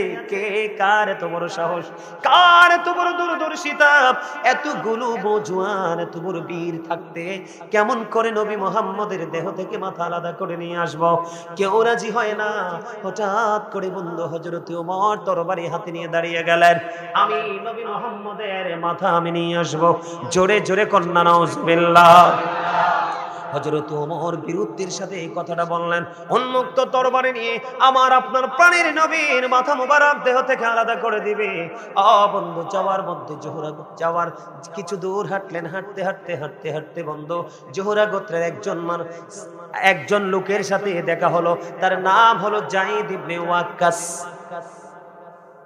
এবার কি করলেন, তার সাথে যখন দেখা হলো, দেখা হওয়ার পরে এবার প্রশ্ন করলো, ও ওমর তুমি কোন দিকে কোথায় যাও? কয় 100 ওটের ঘোষণা করা হয়েছে, নবী মুহাম্মদের মাথা যদি আজকে আলাদা করতে পারি 100 ওট আমি কি করব? পুরস্কার গ্রহণ করব। কেউ রাজি হয় না। আমি যাচ্ছি। কয় এই জন্য যাচ্ছ? কয় আমির হামজার কথা মনে আসেনি। সুবহানাল্লাহ বলেন না কেন? এই ওমর, নবী মুহাম্মদের মাথা তুমি আলাদা করবা, আমির হামজার কথা তোমার মনে আসেনি, আলীর কথা মনে আসেনি। এবার হযরত ওমর তখন বন্ধু ইসলাম গ্রহণ করে নাই। এবার বন্ধু হযরত ওমর একটা ডাক দিয়ে বলল, তোমার কথার ধরনে মনে হয় তুমি ইসলাম গ্রহণ করেছো, নবী মুহাম্মদের ধর্ম গ্রহণ করেছো। আমি মুহাম্মদের আগে তোমার কল্লাটা ফেলে দিব। এবার ওই যায়েদ ইবনে ওয়াক্কাস একটা ডাক দিয়ে বললেন, তুমি আমাকে কতল করার আগে আগে তোমার ঘর সামলাও। জোরে কর আল্লাহু আকবার। তুমি আমাকে কতল করো পরে, আমাকে হত্যা করো পরে, আমাকে নিঃস্ব করে দাও পরে, পৃথিবী থেকে বিদায় করে দিও পরে, আমাকে বিদায় করার আগে তুমি তোমার ঘর আগে সামলাও। কি হয়েছে, তুমি আমাকে কি বলতে চাও? কয় তোমার ভগ্নিপতি নবী মুহাম্মদের ধর্ম গ্রহণ করেছে। জোরে জোরে কন্যা সুবহানাল্লাহ। এবার বন্ধু এই ওমর কি করলেন, তলোয়ার নিয়ে আমি রওনা দিয়েছিলাম নবী মুহাম্মদের কল্লা ফেলে দিব, কিন্তু আগে আমি আমার ঘরকে দেখে আসি। বন্ধু দৌড়ে চলে গেলেন নিজের বোনের বাড়িতে, যাইয়া শুনে মধুর সুরে কোরআন তেলাওয়াত করতেছে। ওই কোরআনের তেলাওয়াতের ধ্বনি শুনে বন্ধু হযরত ওমর সঙ্গে সঙ্গে বন্ধু ঘরের মধ্যে প্রবেশ করলো। করার পরে বললেন, তোমরা তখন কি তেলাওয়াত করেছো? না না না, কিছু তেলাওয়াত করিনি। আমি শুনেছি তুমি তেলাওয়াত করেছো। না না, তুমি তেলাওয়াত করেছো। বারবার বলেছে যে আমি শুনেছি তুমি তেলাওয়াত করেছো। বারবার বলেছে আমি শুনেছি তুমি তেলাওয়াত করেছো। না না, ওমরের বোন রাজি হয় না, ভগ্নিপতি রাজি হয় না, স্বীকার করে না। বন্ধু স্বীকার না করার কারণে তো প্রবল বেগে তাদেরকে প্রহার করা শুরু করলো। প্রহার যখন শুরু করলো বন্ধু, প্রহার করতে করতে করতে করতে কিতাব প্রমাণ করেছে বন্ধু, এমন ভাবে প্রহার শুরু করলো গো, প্রহার করতে করতে বন্ধু তাদের মুখ দিয়ে বন্ধু রক্ত বের হতে লাগলো, প্রবাহিত হতে লাগলো। তারপরে বন্ধু নবী মুহাম্মদের ইসলাম ত্যাগ করবে না। এখানে মজা পাইছে কি পাইছে না? আরো জোরে বলেন, এখানে মজা আছে না নাই? এবার বোন এবং বুদ্ধিপতি একটা ডাক দিয়ে বলল, ভাইজান তুমি যদি মারতে মারতে মারতে মারতে মারতে মারতে যদি দেহ থেকে প্রাণ পাখি বের হয়ে যায়, তুমি যদি টুকরো টুকরো করে ফেলো, ক্ষত বিক্ষত করে ফেলো, আমার এই দেহ যদি অঙ্গ প্রত্যঙ্গ এক একটাকে যদি এক একটা জায়গায় ফেলে দাও, সব কিছু আলাদা করে দাও, আমি কোনোদিনও এই ধর্মের প্রেম আমি ছাড়তে পারবো না। জীবন দিয়ে দেব হাসি মুখে, জীবন কি কুরবানি করে দিব হাসি মুখে গো, তারপরেও প্রাণের নবীর ধর্মকে ত্যাগ করব না। হাজার চেষ্টা করলেন, অনেক প্রহার করলেন, ক্ষত বিক্ষত করে দিল দেহটা। ও বন্ধু, আজকে আসার সময় একটু দেখে এসেছি ঘটনাটা। বন্ধু, তাদের মুখ দিয়ে প্রবল বেগে রক্ত বের হচ্ছে রে, তারপরেও নবীর ধর্ম ত্যাগ করবে না, ইসলাম প্রিয় ধর্ম বিরোধা ছেড়ে দিবে না। এমন করতে করতে করতে করতে ওমর হাজার চেষ্টা করেও ভগ্নিপতিকে বোনকে কোনোভাবে বন্ধু রাজি করতে পারে না। সর্বশেষে ওমরের কলিজায়, ওমরের হৃদয়ে আল্লাহ রাব্বুল আলামিন নবী মুহাম্মদ এবং তার ধর্মের প্রতি প্রেম ঢুকাই দিল। জোরে কন্যা সুবহানাল্লাহ। এবার হযরত ওমর যেই তরবারি নিয়েছিলেন উঁচু করে তাক করে রেখেছে, আপনার আমার প্রাণের নবীর দেহ থেকে কল্লাটা ফেলে দিবে, কিন্তু সেই কল্লাটা, সেই তলোয়ারটা আস্তে করে করে নবীর কদম তলে রাখার চিন্তা ওমরের মনের মধ্যে ধীরে ধীরে ঢুকতেছে। ওমরের মধ্যে বন্ধু কি হয়ে গেল? বোনকে একটা ডাক দিয়ে বলল, বোন আমি আসার আগে তোমার ঘরে প্রবেশ করার আগে যে মধুর সুর শুনেছি, মধুর বাণী শুনেছি রে, কেন জানি মনের অজান্তে এটা আমাকে, হৃদয়টাকে ধীরে ধীরে ধীরে ধীরে আমার হৃদয়টাকে, আমার মানসিকতাটাকে দুর্বল করে ফেলতেছে। আমার হৃদয়ের রাজ্যে না জানি কি অজানা প্রেমের উদয় হয়েছে। আমি তোমাকে বলি, তুমি একটু আমাকে একটু কি পড়েছিলে, কি আবৃত্তি করেছিলে, কি রিসাইট করেছিলে, তুমি একটু আমাকে শোনাও। এবার বন্ধু, বোন আবার পুনরায় ওই ভাইকে, যেই ভাই এতক্ষণ প্রহার করেছে, যখন বলল তুমি আবার শোনাও, এবার আবার বন্ধু কোরআন তেলাওয়াত শুরু করে দিলেন। জোরে জোরে কন্যা সুবহানাল্লাহ। যখন কি করলেন, কোরআনের ধ্বনি তিনি দ্বিতীয়বার শুনলেন, একেবারে বন্ধু দুর্বল হয়ে গেল, ওমর পাগল হয়ে গেল। যেই তরবারি একটু আগে আমি হাতে নিয়েছিলাম, ওই আল্লাহর প্রিয় হাবিব হাবিবুল্লাহর দেহ থেকে মাথাটা আলাদা করব, আর এখন থেকে এই তলোয়ার নবী মুহাম্মদের দিকে যে তাক তুলে তাকাবে, তার গর্দান ফেলার জন্য প্রস্তুত করলাম। বোনের ঘর থেকে বের হয়ে গেল, পাগল হয়ে গেল। হযরত ওমর দৌড়ে চলে গেল বন্ধু। তখন আমার নবী আকরামার ঘরের মধ্যে অবস্থান করতেছে, আরো সাহাবায়ে কেরাম এখানে উপস্থিত ছিলেন, দ্বীন সম্পর্কে বন্ধু তত্ত্ব দিতেছিলেন। এমন সময় হযরত ওমর উন্মুক্ত তরবারি নিয়ে বন্ধু দৌড়ে চলে গেল।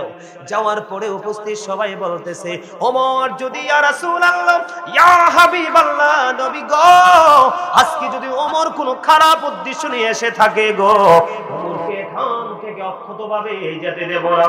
জোরে জোরে বলেন আল্লাহু আকবার, আরো জোরে বলেন আল্লাহু আকবার। এবার বন্ধু কি করলো, হযরত ওমর সম্পর্কে যখন সকল উপস্থিতি বলতে লাগলো, যদি আজকে ওমর কোনো যদি নেগেটিভ সেন্স নিয়ে আসে, নেগেটিভ মেন্টালিটি নিয়ে আসে, খারাপ কোনো উদ্দেশ্য নিয়ে আসে, আজকে ওমরকে অক্ষতভাবে এখান থেকে যেতে দিব না। এই কথা যখন উপস্থিতিরা বলতে লাগলেন, আপনার আমার প্রাণের নবী একটা ডাক দিয়ে বললেন, না না, আজকে ওমর কোনো খারাপ উদ্দেশ্য নিয়ে আসেনি। জোরে জোরে বলেন না সুবহানাল্লাহ। এবার বন্ধু কি করলেন, এবার কি করলেন, হযরত ওমরকে নবীজি বললেন, ওমরকে আমার কাছে আসতে দাও। ওমর ভিতরে ঢুকলো। ও বন্ধু, কিতাব প্রমাণ করেছে, যখন এই বোনের জবান থেকে, তার ভগ্নিপতির জবান থেকে যখন এই মধুর কোরআন তেলাওয়াত শুনতে পাইলেন, তখনই তিনি মনের অজান্তে বন্ধু মধুর কালিমা পড়ে ফেলেছিলেন, লা ইলাহা ইল্লাল্লাহ মুহাম্মাদুর রাসূলুল্লাহ সাল্লাল্লাহু আলাইহি ওয়াসাল্লাম। এবার আমার নবী একটা ডাক দিল বন্ধু, নবীজির কাছে গেলেন, নবীজির বরকতময় হাত মোবারক দিয়ে মেসেজ করে দিল, ওমর ইসলাম গ্রহণ করলো। ইসলাম গ্রহণ করার সঙ্গে সঙ্গে মুসলমানের, রাসূলের, ইসলাম ধর্মবিরোধী যারা, তাদের শক্তি আরো অনেক বেশি বেড়ে গেছে। জোরে জোরে কন্যা সুবহানাল্লাহ। এখানে বন্ধু দুইটা সাপ, এখানে কয়টা সার? একটা হলো ওমরের বোন বগ্নিপতির মজা, হাজার প্রহার পরেও কিন্তু নবীর ধর্ম ইসলাম ধর্ম ত্যাগ করাতে পারেনি। আরেকটা প্রেম হলো ওই যে হযরত ওমরের কলিজার মধ্যে কোরআনের ধ্বনির আওয়াজটাকে এমন ভাবে দুর্বল করে ফেলেছে, এই সাত পেয়ে দৌড়ে চলে গেল নবী মুহাম্মদ রাসূলুল্লাহ সাল্লাল্লাহু আলাইহি ওয়াসাল্লামের কাছে গিয়ে বন্ধু ইসলাম ধর্ম গ্রহণ করলো। আর এই ওমর আমার নবীকে পাওয়ার জন্য আবু বকরের সাথে পর্যন্ত বন্ধু কম্পিটিশন করেছে। সাদ আমি আপনাদেরকে বুঝাইতেছি বন্ধু, জোরে জোরে বলেন না সুবহানাল্লাহ।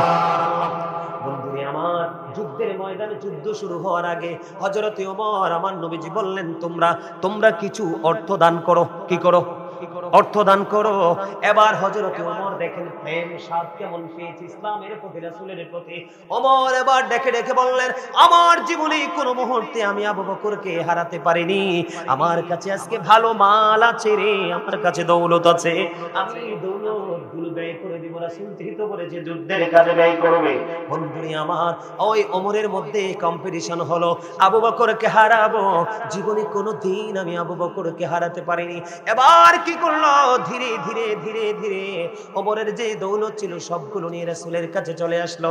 আমার নবীজি ওমরকে একটা ডাক দিয়ে বললেন, রে ওমর, তোমার কাছে যে সম্পত্তি আছে তুমি কি পরিমাণ এনেছো?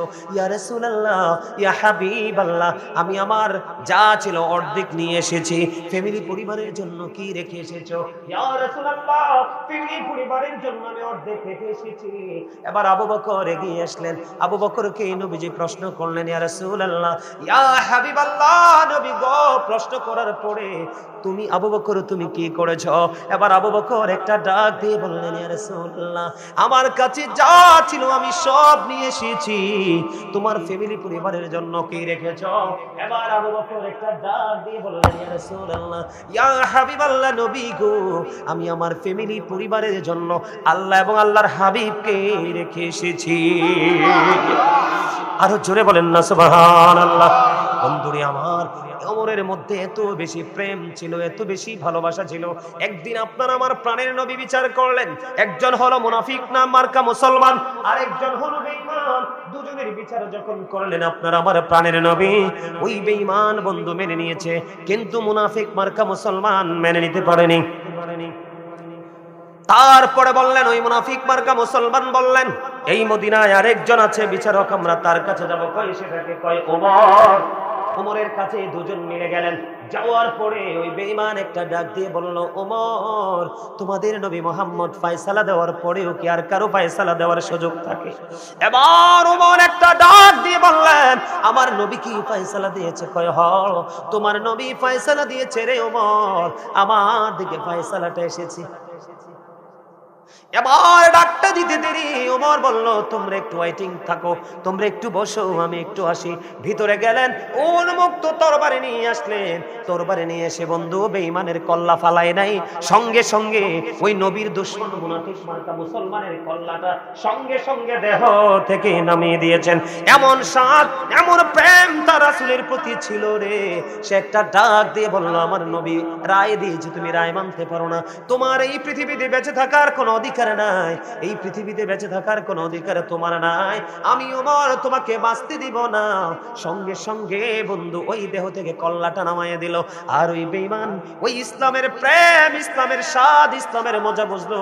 ওই বেঈমান ডেকে ডেকে বলে, নবী মুহাম্মদের কাছে গেলাম, ওখানেও ফয়সালার, যদিও মুসলমানের পক্ষের নবী। কথা বুঝে নেবেন। বেঈমান মনে মনে চিন্তা করে, মুসলমানের পক্ষের নবী, কিন্তু তিনি ফয়সালা দিয়েছেন কার পক্ষে? একটা বেঈমানের পক্ষে। আবার ওমরের কাছে আসলাম, ওমরের কাছে আসার পরেও দেখলাম যে রায়টা আমার দিকে চলে আসলো। এতে বোঝা যায় ইসলামে এত মজা, ইসলামে এত স্বাদ। আমি আর আমার ধর্ম ছাড়া আমার ধর্মে থাকবো না, আমি আমার ধর্মটা ত্যাগ করে ফেললাম। সঙ্গে সঙ্গে বন্ধু ইসলাম ধর্ম গ্রহণ করে ফেলেছি। আমি আপনাদেরকে বুঝাইতে চাই স্বাদ কি জিনিস, প্রেম কি জিনিস, মজা কি জিনিস। আমি যতক্ষণ মজা না বুঝবেন ততক্ষণ কোনো কাজে আপনি নিজেকে অ্যাক্টিভ করতে পারবেন না। আল্লাহর হাবিব সরকারে মদিনা তিনি বলে দিয়েছে, ও বন্ধু হযরত ওমর কোরআন তেলাওয়াত শুনে, কোরআনের মধুর ধ্বনি শুনে, ওই বন্ধু মধুর বাণী শুনে নবীর কাছে চলে গেলেন। নবীর কাছে গিয়ে বন্ধু আরো স্বাদ, আরো মজা পাইলেন। এখন আপনার আমার কোরআন তেলাওয়াত করার দরকার আছে না নাই? জিকির করার দরকার আছে না নাই? আল্লাহর হাবিব বলেছেন, কোন মুমিন যখন একজন মুমিন হওয়ার পরে সে পাশাপাশি কোরআন তেলাওয়াত করে, আমার নবীজি জানিয়ে দিয়েছে হাদিস শরীফের মধ্যে, ওই মুমিনটা হলো কমলা লেবুর মতো। আপনি ইমানদার, আপনি মুমিন, আপনি কোরআন তেলাওয়াত করছেন, বন্ধু আপনি কিন্তু ইমানদার 100%, কিন্তু পাশাপাশি ইমানদার হওয়ার পরে আপনি কোরআন তেলাওয়াত করতেছেন। আল্লাহর হাবিব বলেছেন ওই মানুষটা কমলা লেবুর মতো, এটার মধ্যে স্বাদও আছে, ঘ্রাণও আছে, ঈমানও আছে, আমলও আছে। এই কোরআনের প্রেমে পড়ে, রাসূল প্রেমে পড়ে মজা পেয়ে ওমর মুসলিম ধর্ম গ্রহণ করলো। বন্ধু একজন মুমিন কিন্তু কোরআন তেলাওয়াত করে না, সে ইমানদার কিন্তু কোরআন তেলাওয়াত করে না। ও বন্ধু ওই ব্যক্তিটা হলো খেজুরের মতো, হাদিস শরীফের মধ্যে এসেছে খেজুরের স্বাদ আছে কিন্তু ঘ্রাণ নাই। কথা বলেন না কেন? আমি মুনাফিকের দিকে আর যাব না। তাহলে কি করতে হবে? হযরত ওমর যেমনি প্রেম লাগাইয়া স্বাদ পেয়ে মজা পেয়ে বন্ধু ইসলাম ধর্ম গ্রহণ করে ফেলেছে, আপনার আমার জীবনে গুনার কোনো শেষ নাই। কথা বলেন না কেন? আপনার আমার জীবনে অপরাধের কোনো শেষ আসেনি, আপনার আমার জীবনে অপরাধের কোনো শেষ নাই। বন্ধু আপনি আমাকে প্রশ্ন করেন, বলে হুজুর আমার জীবনে এত বেশি অন্যায় করেছি, এত বেশি অপরাধ করেছি, এখন আমি কি করব? আমাকে একটা রাস্তা দেখাইয়ে দেন। আপনি যদি মনে করেন অপরাধী, আপনি যদি নিজেকে মনে করেন অপরাধী, তাহলে মনে করব আপনার কলিজার মধ্যে আল্লাহ নবীর প্রেম ঢুকেছে। আপনি প্রেম ঢোকার পরে আপনি স্বাদ পেয়েছেন, কারণ আমি আমার এই চক্ষু দুইটি আল্লাহর দরবারে দিয়ে আল্লাহকে দেখতে পারবো না, দাঁড়াতে পারবো না, আমার অপরাধ থেকে মুক্তি পেতে হবে। আল্লাহ রাসূল বলেছেন বেশি বেশি করে কোরআন তেলাওয়াত করো। কি করো? বেশি বেশি করে কোরআন তেলাওয়াত করো, সহজেই তোমার গুনাহগুলো ধীরে ধীরে মুছতে থাকবে বন্ধু।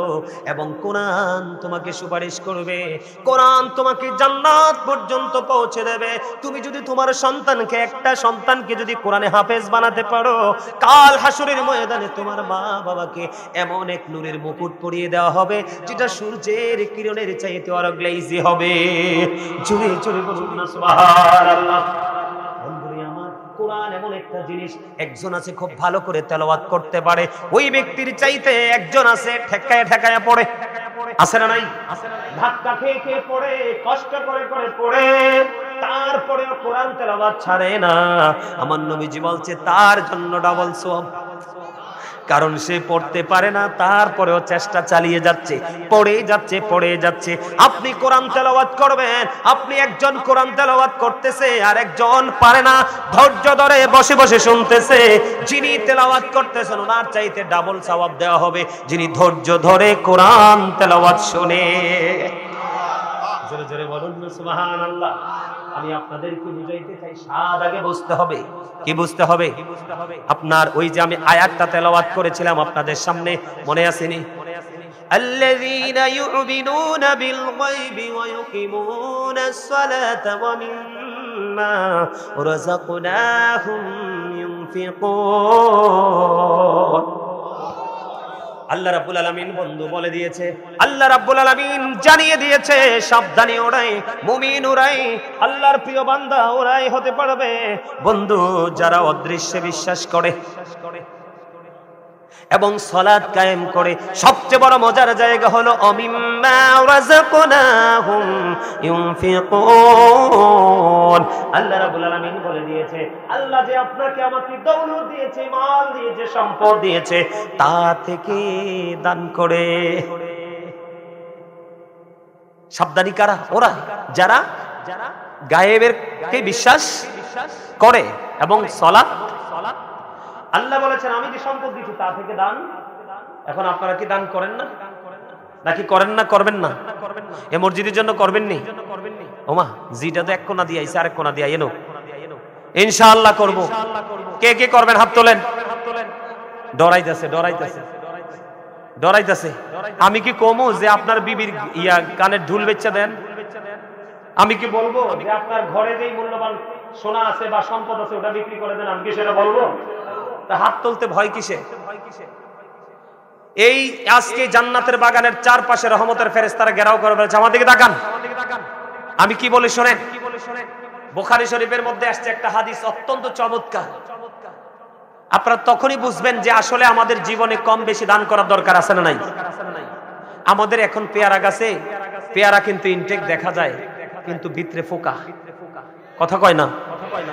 গাছে দেখবেন ইনটেক বড়ুই কত সুন্দর পেকে আছে, কিন্তু বড়ুর মধ্যে কি পাকাইয়া মন মতো করে খাওয়ার। গত বছর দেখছি আমার বাবা কাঁঠাল কিনে আনছে বাজার থেকে, কাঁঠালের কোষের মধ্যেও পোকা আছে না নাই?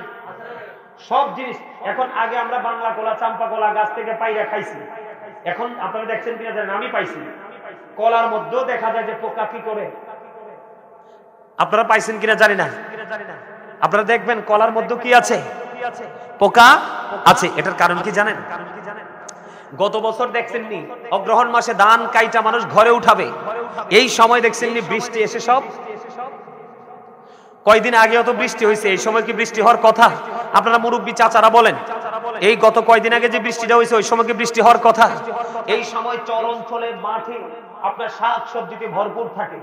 গরুও তো এই সময় কপি খায় না। আমি ছোট থাকতে দেখছি গরুও কপি খায় নাই, আর এখন আমরা মানুষে খাইতে পাই না। কেন? জমিনের ফসল নষ্ট হয়ে যাচ্ছে, হচ্ছে না? এই জন্য আমাদের সবকিছু কি হয়ে যাচ্ছে, আর আমাদের কাছে খাবার পর্যাপ্ত থাকলেও আমরা খেতে পারতেছি না। তার কারণ হচ্ছে একদিকে জমিনে ফসল নষ্ট হচ্ছে, আর জমিনে ফসল যদি নষ্ট না হয় আপনি আমি নিজেকে নষ্ট করে ফেলছি। যেমন ডায়াবেটিস রোগ বডিতে ঢুকে গেছে, আপনি আমি চাইলেও কিন্তু কি করতে পারি না, আপনি আমি চাইলেও কি করতে পারি না। সামনে খাবার থাকলেও আমরা খাইতে পারি না। পারি? কথা বলে না পারি। আমাদেরকে দেখান বন্ধু। এক পথচারী, বুখারী শরীফের মধ্যে এসেছে হাদিস খানা, এক পথচারী এক বিশাল পাহাড়ের উপর দিয়ে হাঁটে। ও বন্ধু, হাঁটতে হাঁটতে হাঁটতে হাঁটতে তিনি কোন গন্তব্যের দিকে যাচ্ছে হাদিস শরীফের মধ্যে এসেছে, আপনারা খেয়াল করবেন। হাঁটতে হাঁটতে হাঁটতে হাঁটতে সামনের দিকে যায়, হঠাৎ করে বন্ধু পথিমধ্যে গায়েব থেকে একটা আওয়াজ আসলো, অমুকের জমিনে পানি দাও।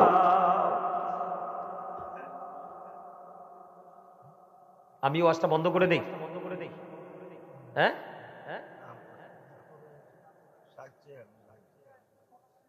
আপনার এখানে যারা বসছে ওরা দিবে তো?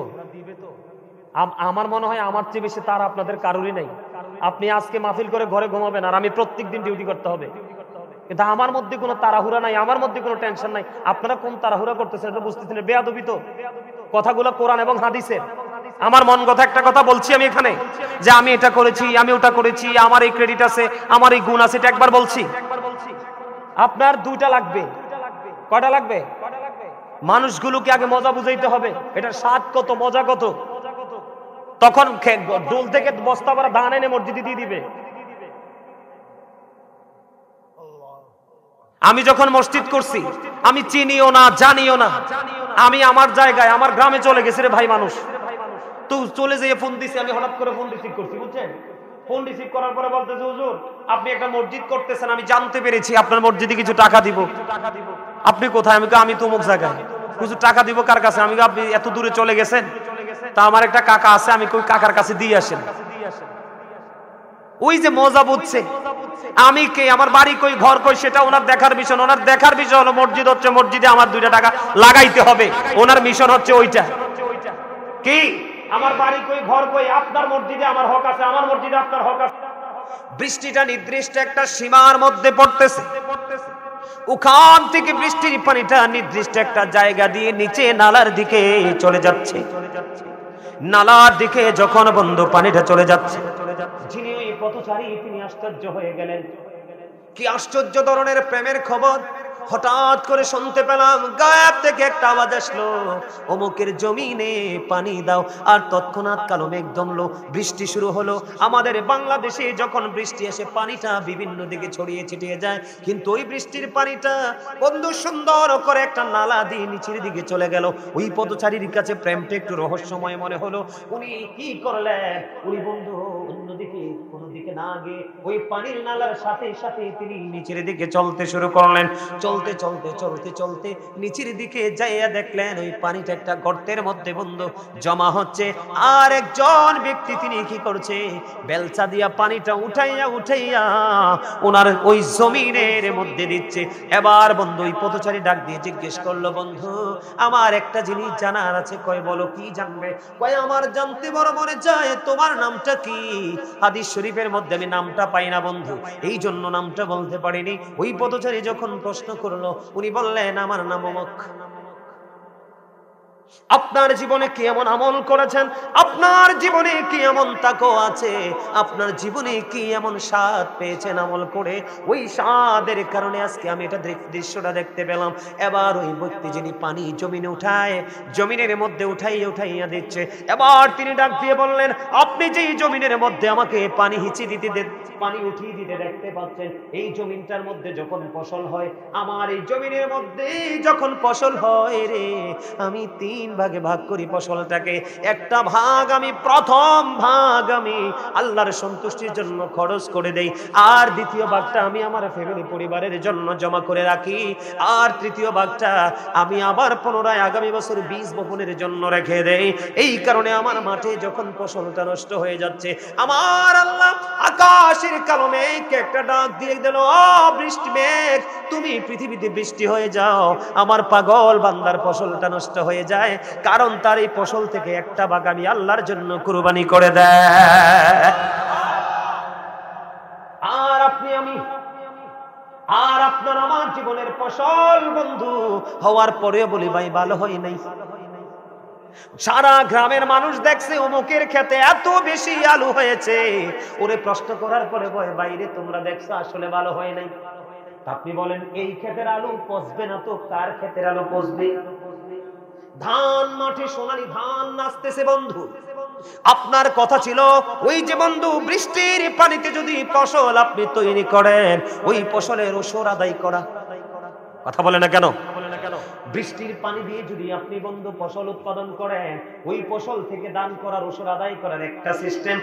আর সেচের পানি দ্বারা যদি আপনি ফসল তৈরি করেন, তাহলে ওটা থেকে আল্লাহর প্রতি কুরবানি করার সিস্টেম আরেকটা। আপনি যদি বৃষ্টির পানি দিয়ে করেন, কোনো খরচ নেই, তখন আপনি 10 ভাগের 1 ভাগ আল্লাহর জন্য কুরবানি করে দেন। আর আপনি যখন সেচের পানি দিয়ে করেন, কৃত্রিম ভাবে পানি উঠায় যখন ফসল তৈরি করেন, তখন আপনি 20 ভাগের 1 ভাগ দিয়ে দেন। আপনি খেয়াল করেন ইসলাম কত মজার, ইসলাম কত শান্তির, ইসলাম কত স্বাদের। আমার আল্লাহ জানে আমার বান্দা পানিটা পর্যন্ত কিনা, আমি তাকে দুনিয়া তো বাঁচাই দিলাম, আবার উপরে আসার পরেও যেন সে অ্যারেস্ট হইতে না হয়, আমি ওই ব্যবস্থাও করে দিলাম। তুমি যেহেতু কষ্ট করে পানি কিনে ফসলটা তুমি কি করলা? ফসলটা ফলাইলা, এই জন্য আল্লাহ রাব্বুল আলামিন আল্লাহর হাবিব জানিয়ে দিয়েছে 20 ভাগের 1 ভাগ দাও। যেমন একটা এক্সাম্পল, 20 মণ ধান থেকে 1 মণ ধান আল্লাহর জন্য দিয়ে দেন, আপনার এই মাঠের ফসল কেউ কোনোদিন নষ্ট করতে পারবে না। ঠিক কিনা বলেন? আর যদি বৃষ্টির পানি দিয়ে যদি ফসল হয়, আপনার এখানে কিন্তু কি নাই, কোনো খরচ নাই। এই জন্য আপনি 10 ভাগের 1 ভাগ দিয়ে দেন। জোরে জোরে কন্যা সুবহানাল্লাহ। বন্ধু আজকের মানুষগুলো দিতে চায় না। আমার গ্রামে যখন আমি মসজিদ করেছি, এক একটা মানুষের এক একটা বন্ধু বিল্ডিং, কত সুন্দর সুন্দর, কত উঁচা উঁচা কথা বলে, অত বড় বড় কথা বলে, কিন্তু মসজিদে 1 টাকাও দেয় নাই। কারণ আমার আল্লাহ তাকে ওই মসজিদের জন্য আল্লাহ তাকে কবুল করে নাই। অনেক মানুষ আছে, আবার অনেকেই বন্ধু 2-4 টাকা করে দিয়েছে। আমি আপনাদেরকে বলি, আব্দুল্লাহ ইবনে মাসউদ রাদিয়াল্লাহু তাআলা আনহু থেকে হাদিস বর্ণিত, আপনার আমার প্রাণের নবী সাহাবায়ে কেরামকে প্রশ্ন করলেন, তোমাদের মধ্যে এমন কি কেউ আছো রে নিজের সম্পদের চাইতে বেশি অন্যের সম্পদ পছন্দ করো? ইয়া রাসূলুল্লাহ, ইয়া হাবিবাল্লাহ, নবী গো, আমাদের মধ্যে এমন কেউ নাই গো যে নিজের সম্পদের চাইতে ওয়ারিসের সম্পদ বেশি পছন্দ করে। এবার আমার নবীজি একটা ডাক দিয়ে বললেন, তোমরা ইন্তেকাল করার আগে আল্লাহর সন্তুষ্টির জন্য যা দান করে যাও, ওই সবগুলো হলো তোমার সম্পদ। আর যা তুমি পৃথিবীতে মৃত্যুবরণ করার পরেও রেখে যাও, এই সবগুলো হলো তোমার ওয়ারিসের সম্পদ। বুঝতে পারছেন নি কিছু? কি বুঝতে পারছেন? আপনার জীবনে যা দান করে গেলেন এগুলাই মূলত আপনার সম্পদ। কারণ হলো, একটা মানুষ যখন ইন্তেকাল করে, একটা মানুষ যখন মারা যায়, ও বন্ধু, তখন তার আর কোনো জাহিরি ক্ষমতা থাকে না। আধ্যাত্মিক ক্ষমতা দিয়ে আপনি পৃথিবী থেকে কোনো কিছু নিতে পারবেন না। জাহিরি ক্ষমতা জাহিরি ভাবে কাজে লাগানো যায়, বাতিনি ক্ষমতা বাতিনি ভাবে কাজে লাগানো যায়। আপনি যখন চলে যাবেন, সোনা গয়না বাড়ি গাড়ি টাকা পয়সা সব কিছু বন্ধু আপনি রেখে গেলেন, এগুলো যদিও আপনার জমানো সম্পদ, যদিও বন্ধু এগুলো আপনার উপার্জিত সম্পদ, আল্লাহর হাবিব বলেছেন এগুলোতে তোমার আর কোনো মালিকানা নাই। তোমার ছেলেটা দিয়ে মদ খেতে পারে, জুয়া খেলতে পারে। ও বন্ধু, আমি আপনাকে বলি, সন্তানকে বড়লোক বানায় যাওয়ার চিন্তা করিয়েন না, সন্তানকে সুশিক্ষায় শিক্ষিত করে যাওয়ার চেষ্টা করবেন। কারণ সুশিক্ষার চাইতে, ন্যায় পরায়ণতার চাইতে, আদবের চাইতে উত্তম সম্পদ কোনো পিতা মাতা তার সন্তানকে দিতে পারে না।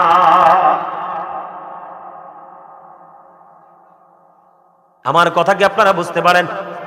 এই জন্য নবীজি বলেছে, তুমি সবগুলো রেখে গেলা, এগুলোতে আর তোমার কোনো মালিকানা থাকবে না। এই জন্য তোমার তৌফিক অনুযায়ী তুমি যতটুকু পারো, রাস্তার জন্য, মসজিদের জন্য, মাদ্রাসার জন্য, এতিম অসহায়ের বিয়ের জন্য, আল্লাহর সন্তুষ্টির জন্য দান করে যাও। ওই যে আমার ভাই একটু আগে বলেছেন, 60টা গাছ লাগাইছেন, 100 করে বিচি 700 এসেছে। এটা না, এইটাও তো আছে আল্লাহর কোরআন হাদিস শরীফের মধ্যে এসেছে। আল্লাহ রাসূল বলেছে, ছোট্ট একটা বাচ্চা যখন তুমি গাভীর, গরুর কিনবা, ছাগলের কিনবা, ভেড়ার কিনবা, মুরগ বা মুরগি, যেটাই তুমি কিনো, ছোট্ট বাচ্চা বড় হবে, প্রাপ্তবয়স্ক হবে, তারা আবার বাচ্চা দিবে, বাচ্চা বড় হয়ে আবার বাচ্চা দিবে। এমনি করে করে একটা গরু থেকে পুরো ঘর যেমনি ফিল আপ হয়ে যায়।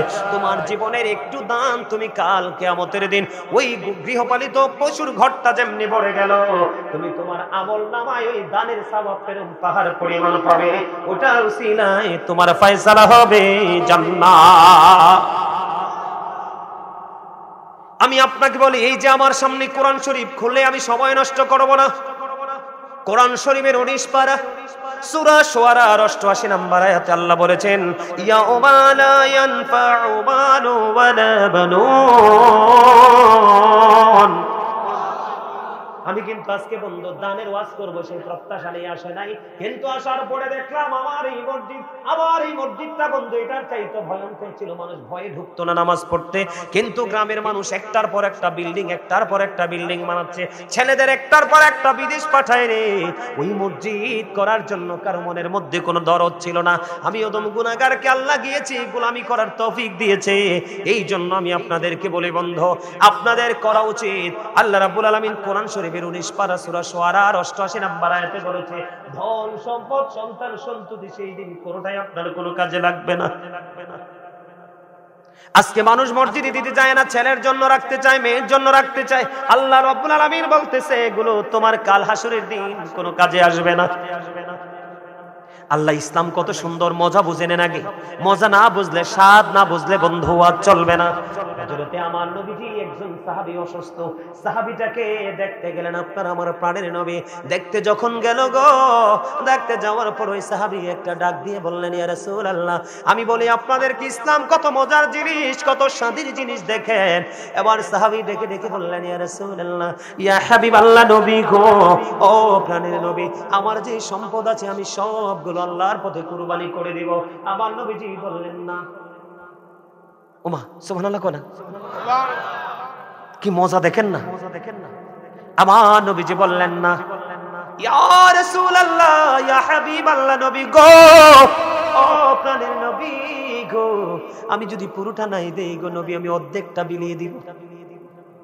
আমার নবীজি এবারও বললেন না, নবীজি বললেন, না না, আপনাদের মনে প্রশ্ন আসতে পারে, বলে হুজুর পুরোটা সময় নবীজি বললেন না, অর্ধেকটার সময় নবীজি বললেন না, কেন গো কেন? আমার নবীজিকে আবার ওই সাহাবী বললেন, ইয়া রাসূলুল্লাহ, নবী গো, তাহলে 1/3 তার মানে 3/1 আমার নবীজি বললেন, হ্যাঁ, এটা দিয়ে দাও, এটা তুমি করতে পারো। এবার আপনারা আমাকে প্রশ্ন করেন, বলে হুজুর কেন গো নবীজি বারবার কেন দুইবার না করলেন? 1/3 ক্ষেত্রে নবীজি কেন ফয়সালা দিলেন?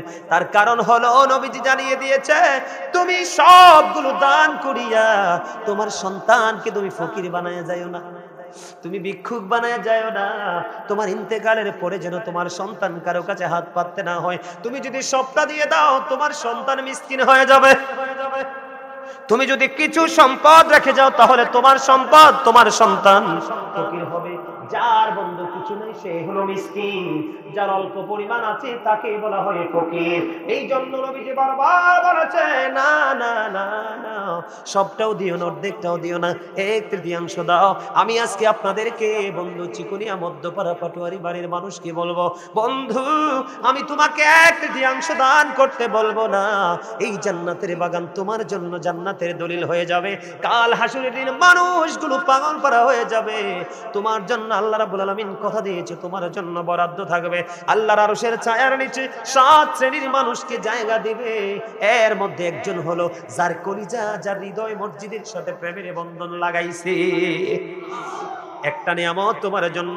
আর একদিক ওই জান্নাতের বাগান, আল্লাহকে বলবো, আল্লাহ তোমার এই পাগলগুলোকে আমার মধ্যে ঢুকিয়ে দাও, আমি তাদেরকে ছাড়া আমি জান্নাতে যাব না। তাহলে দান করলে লাভ না লস?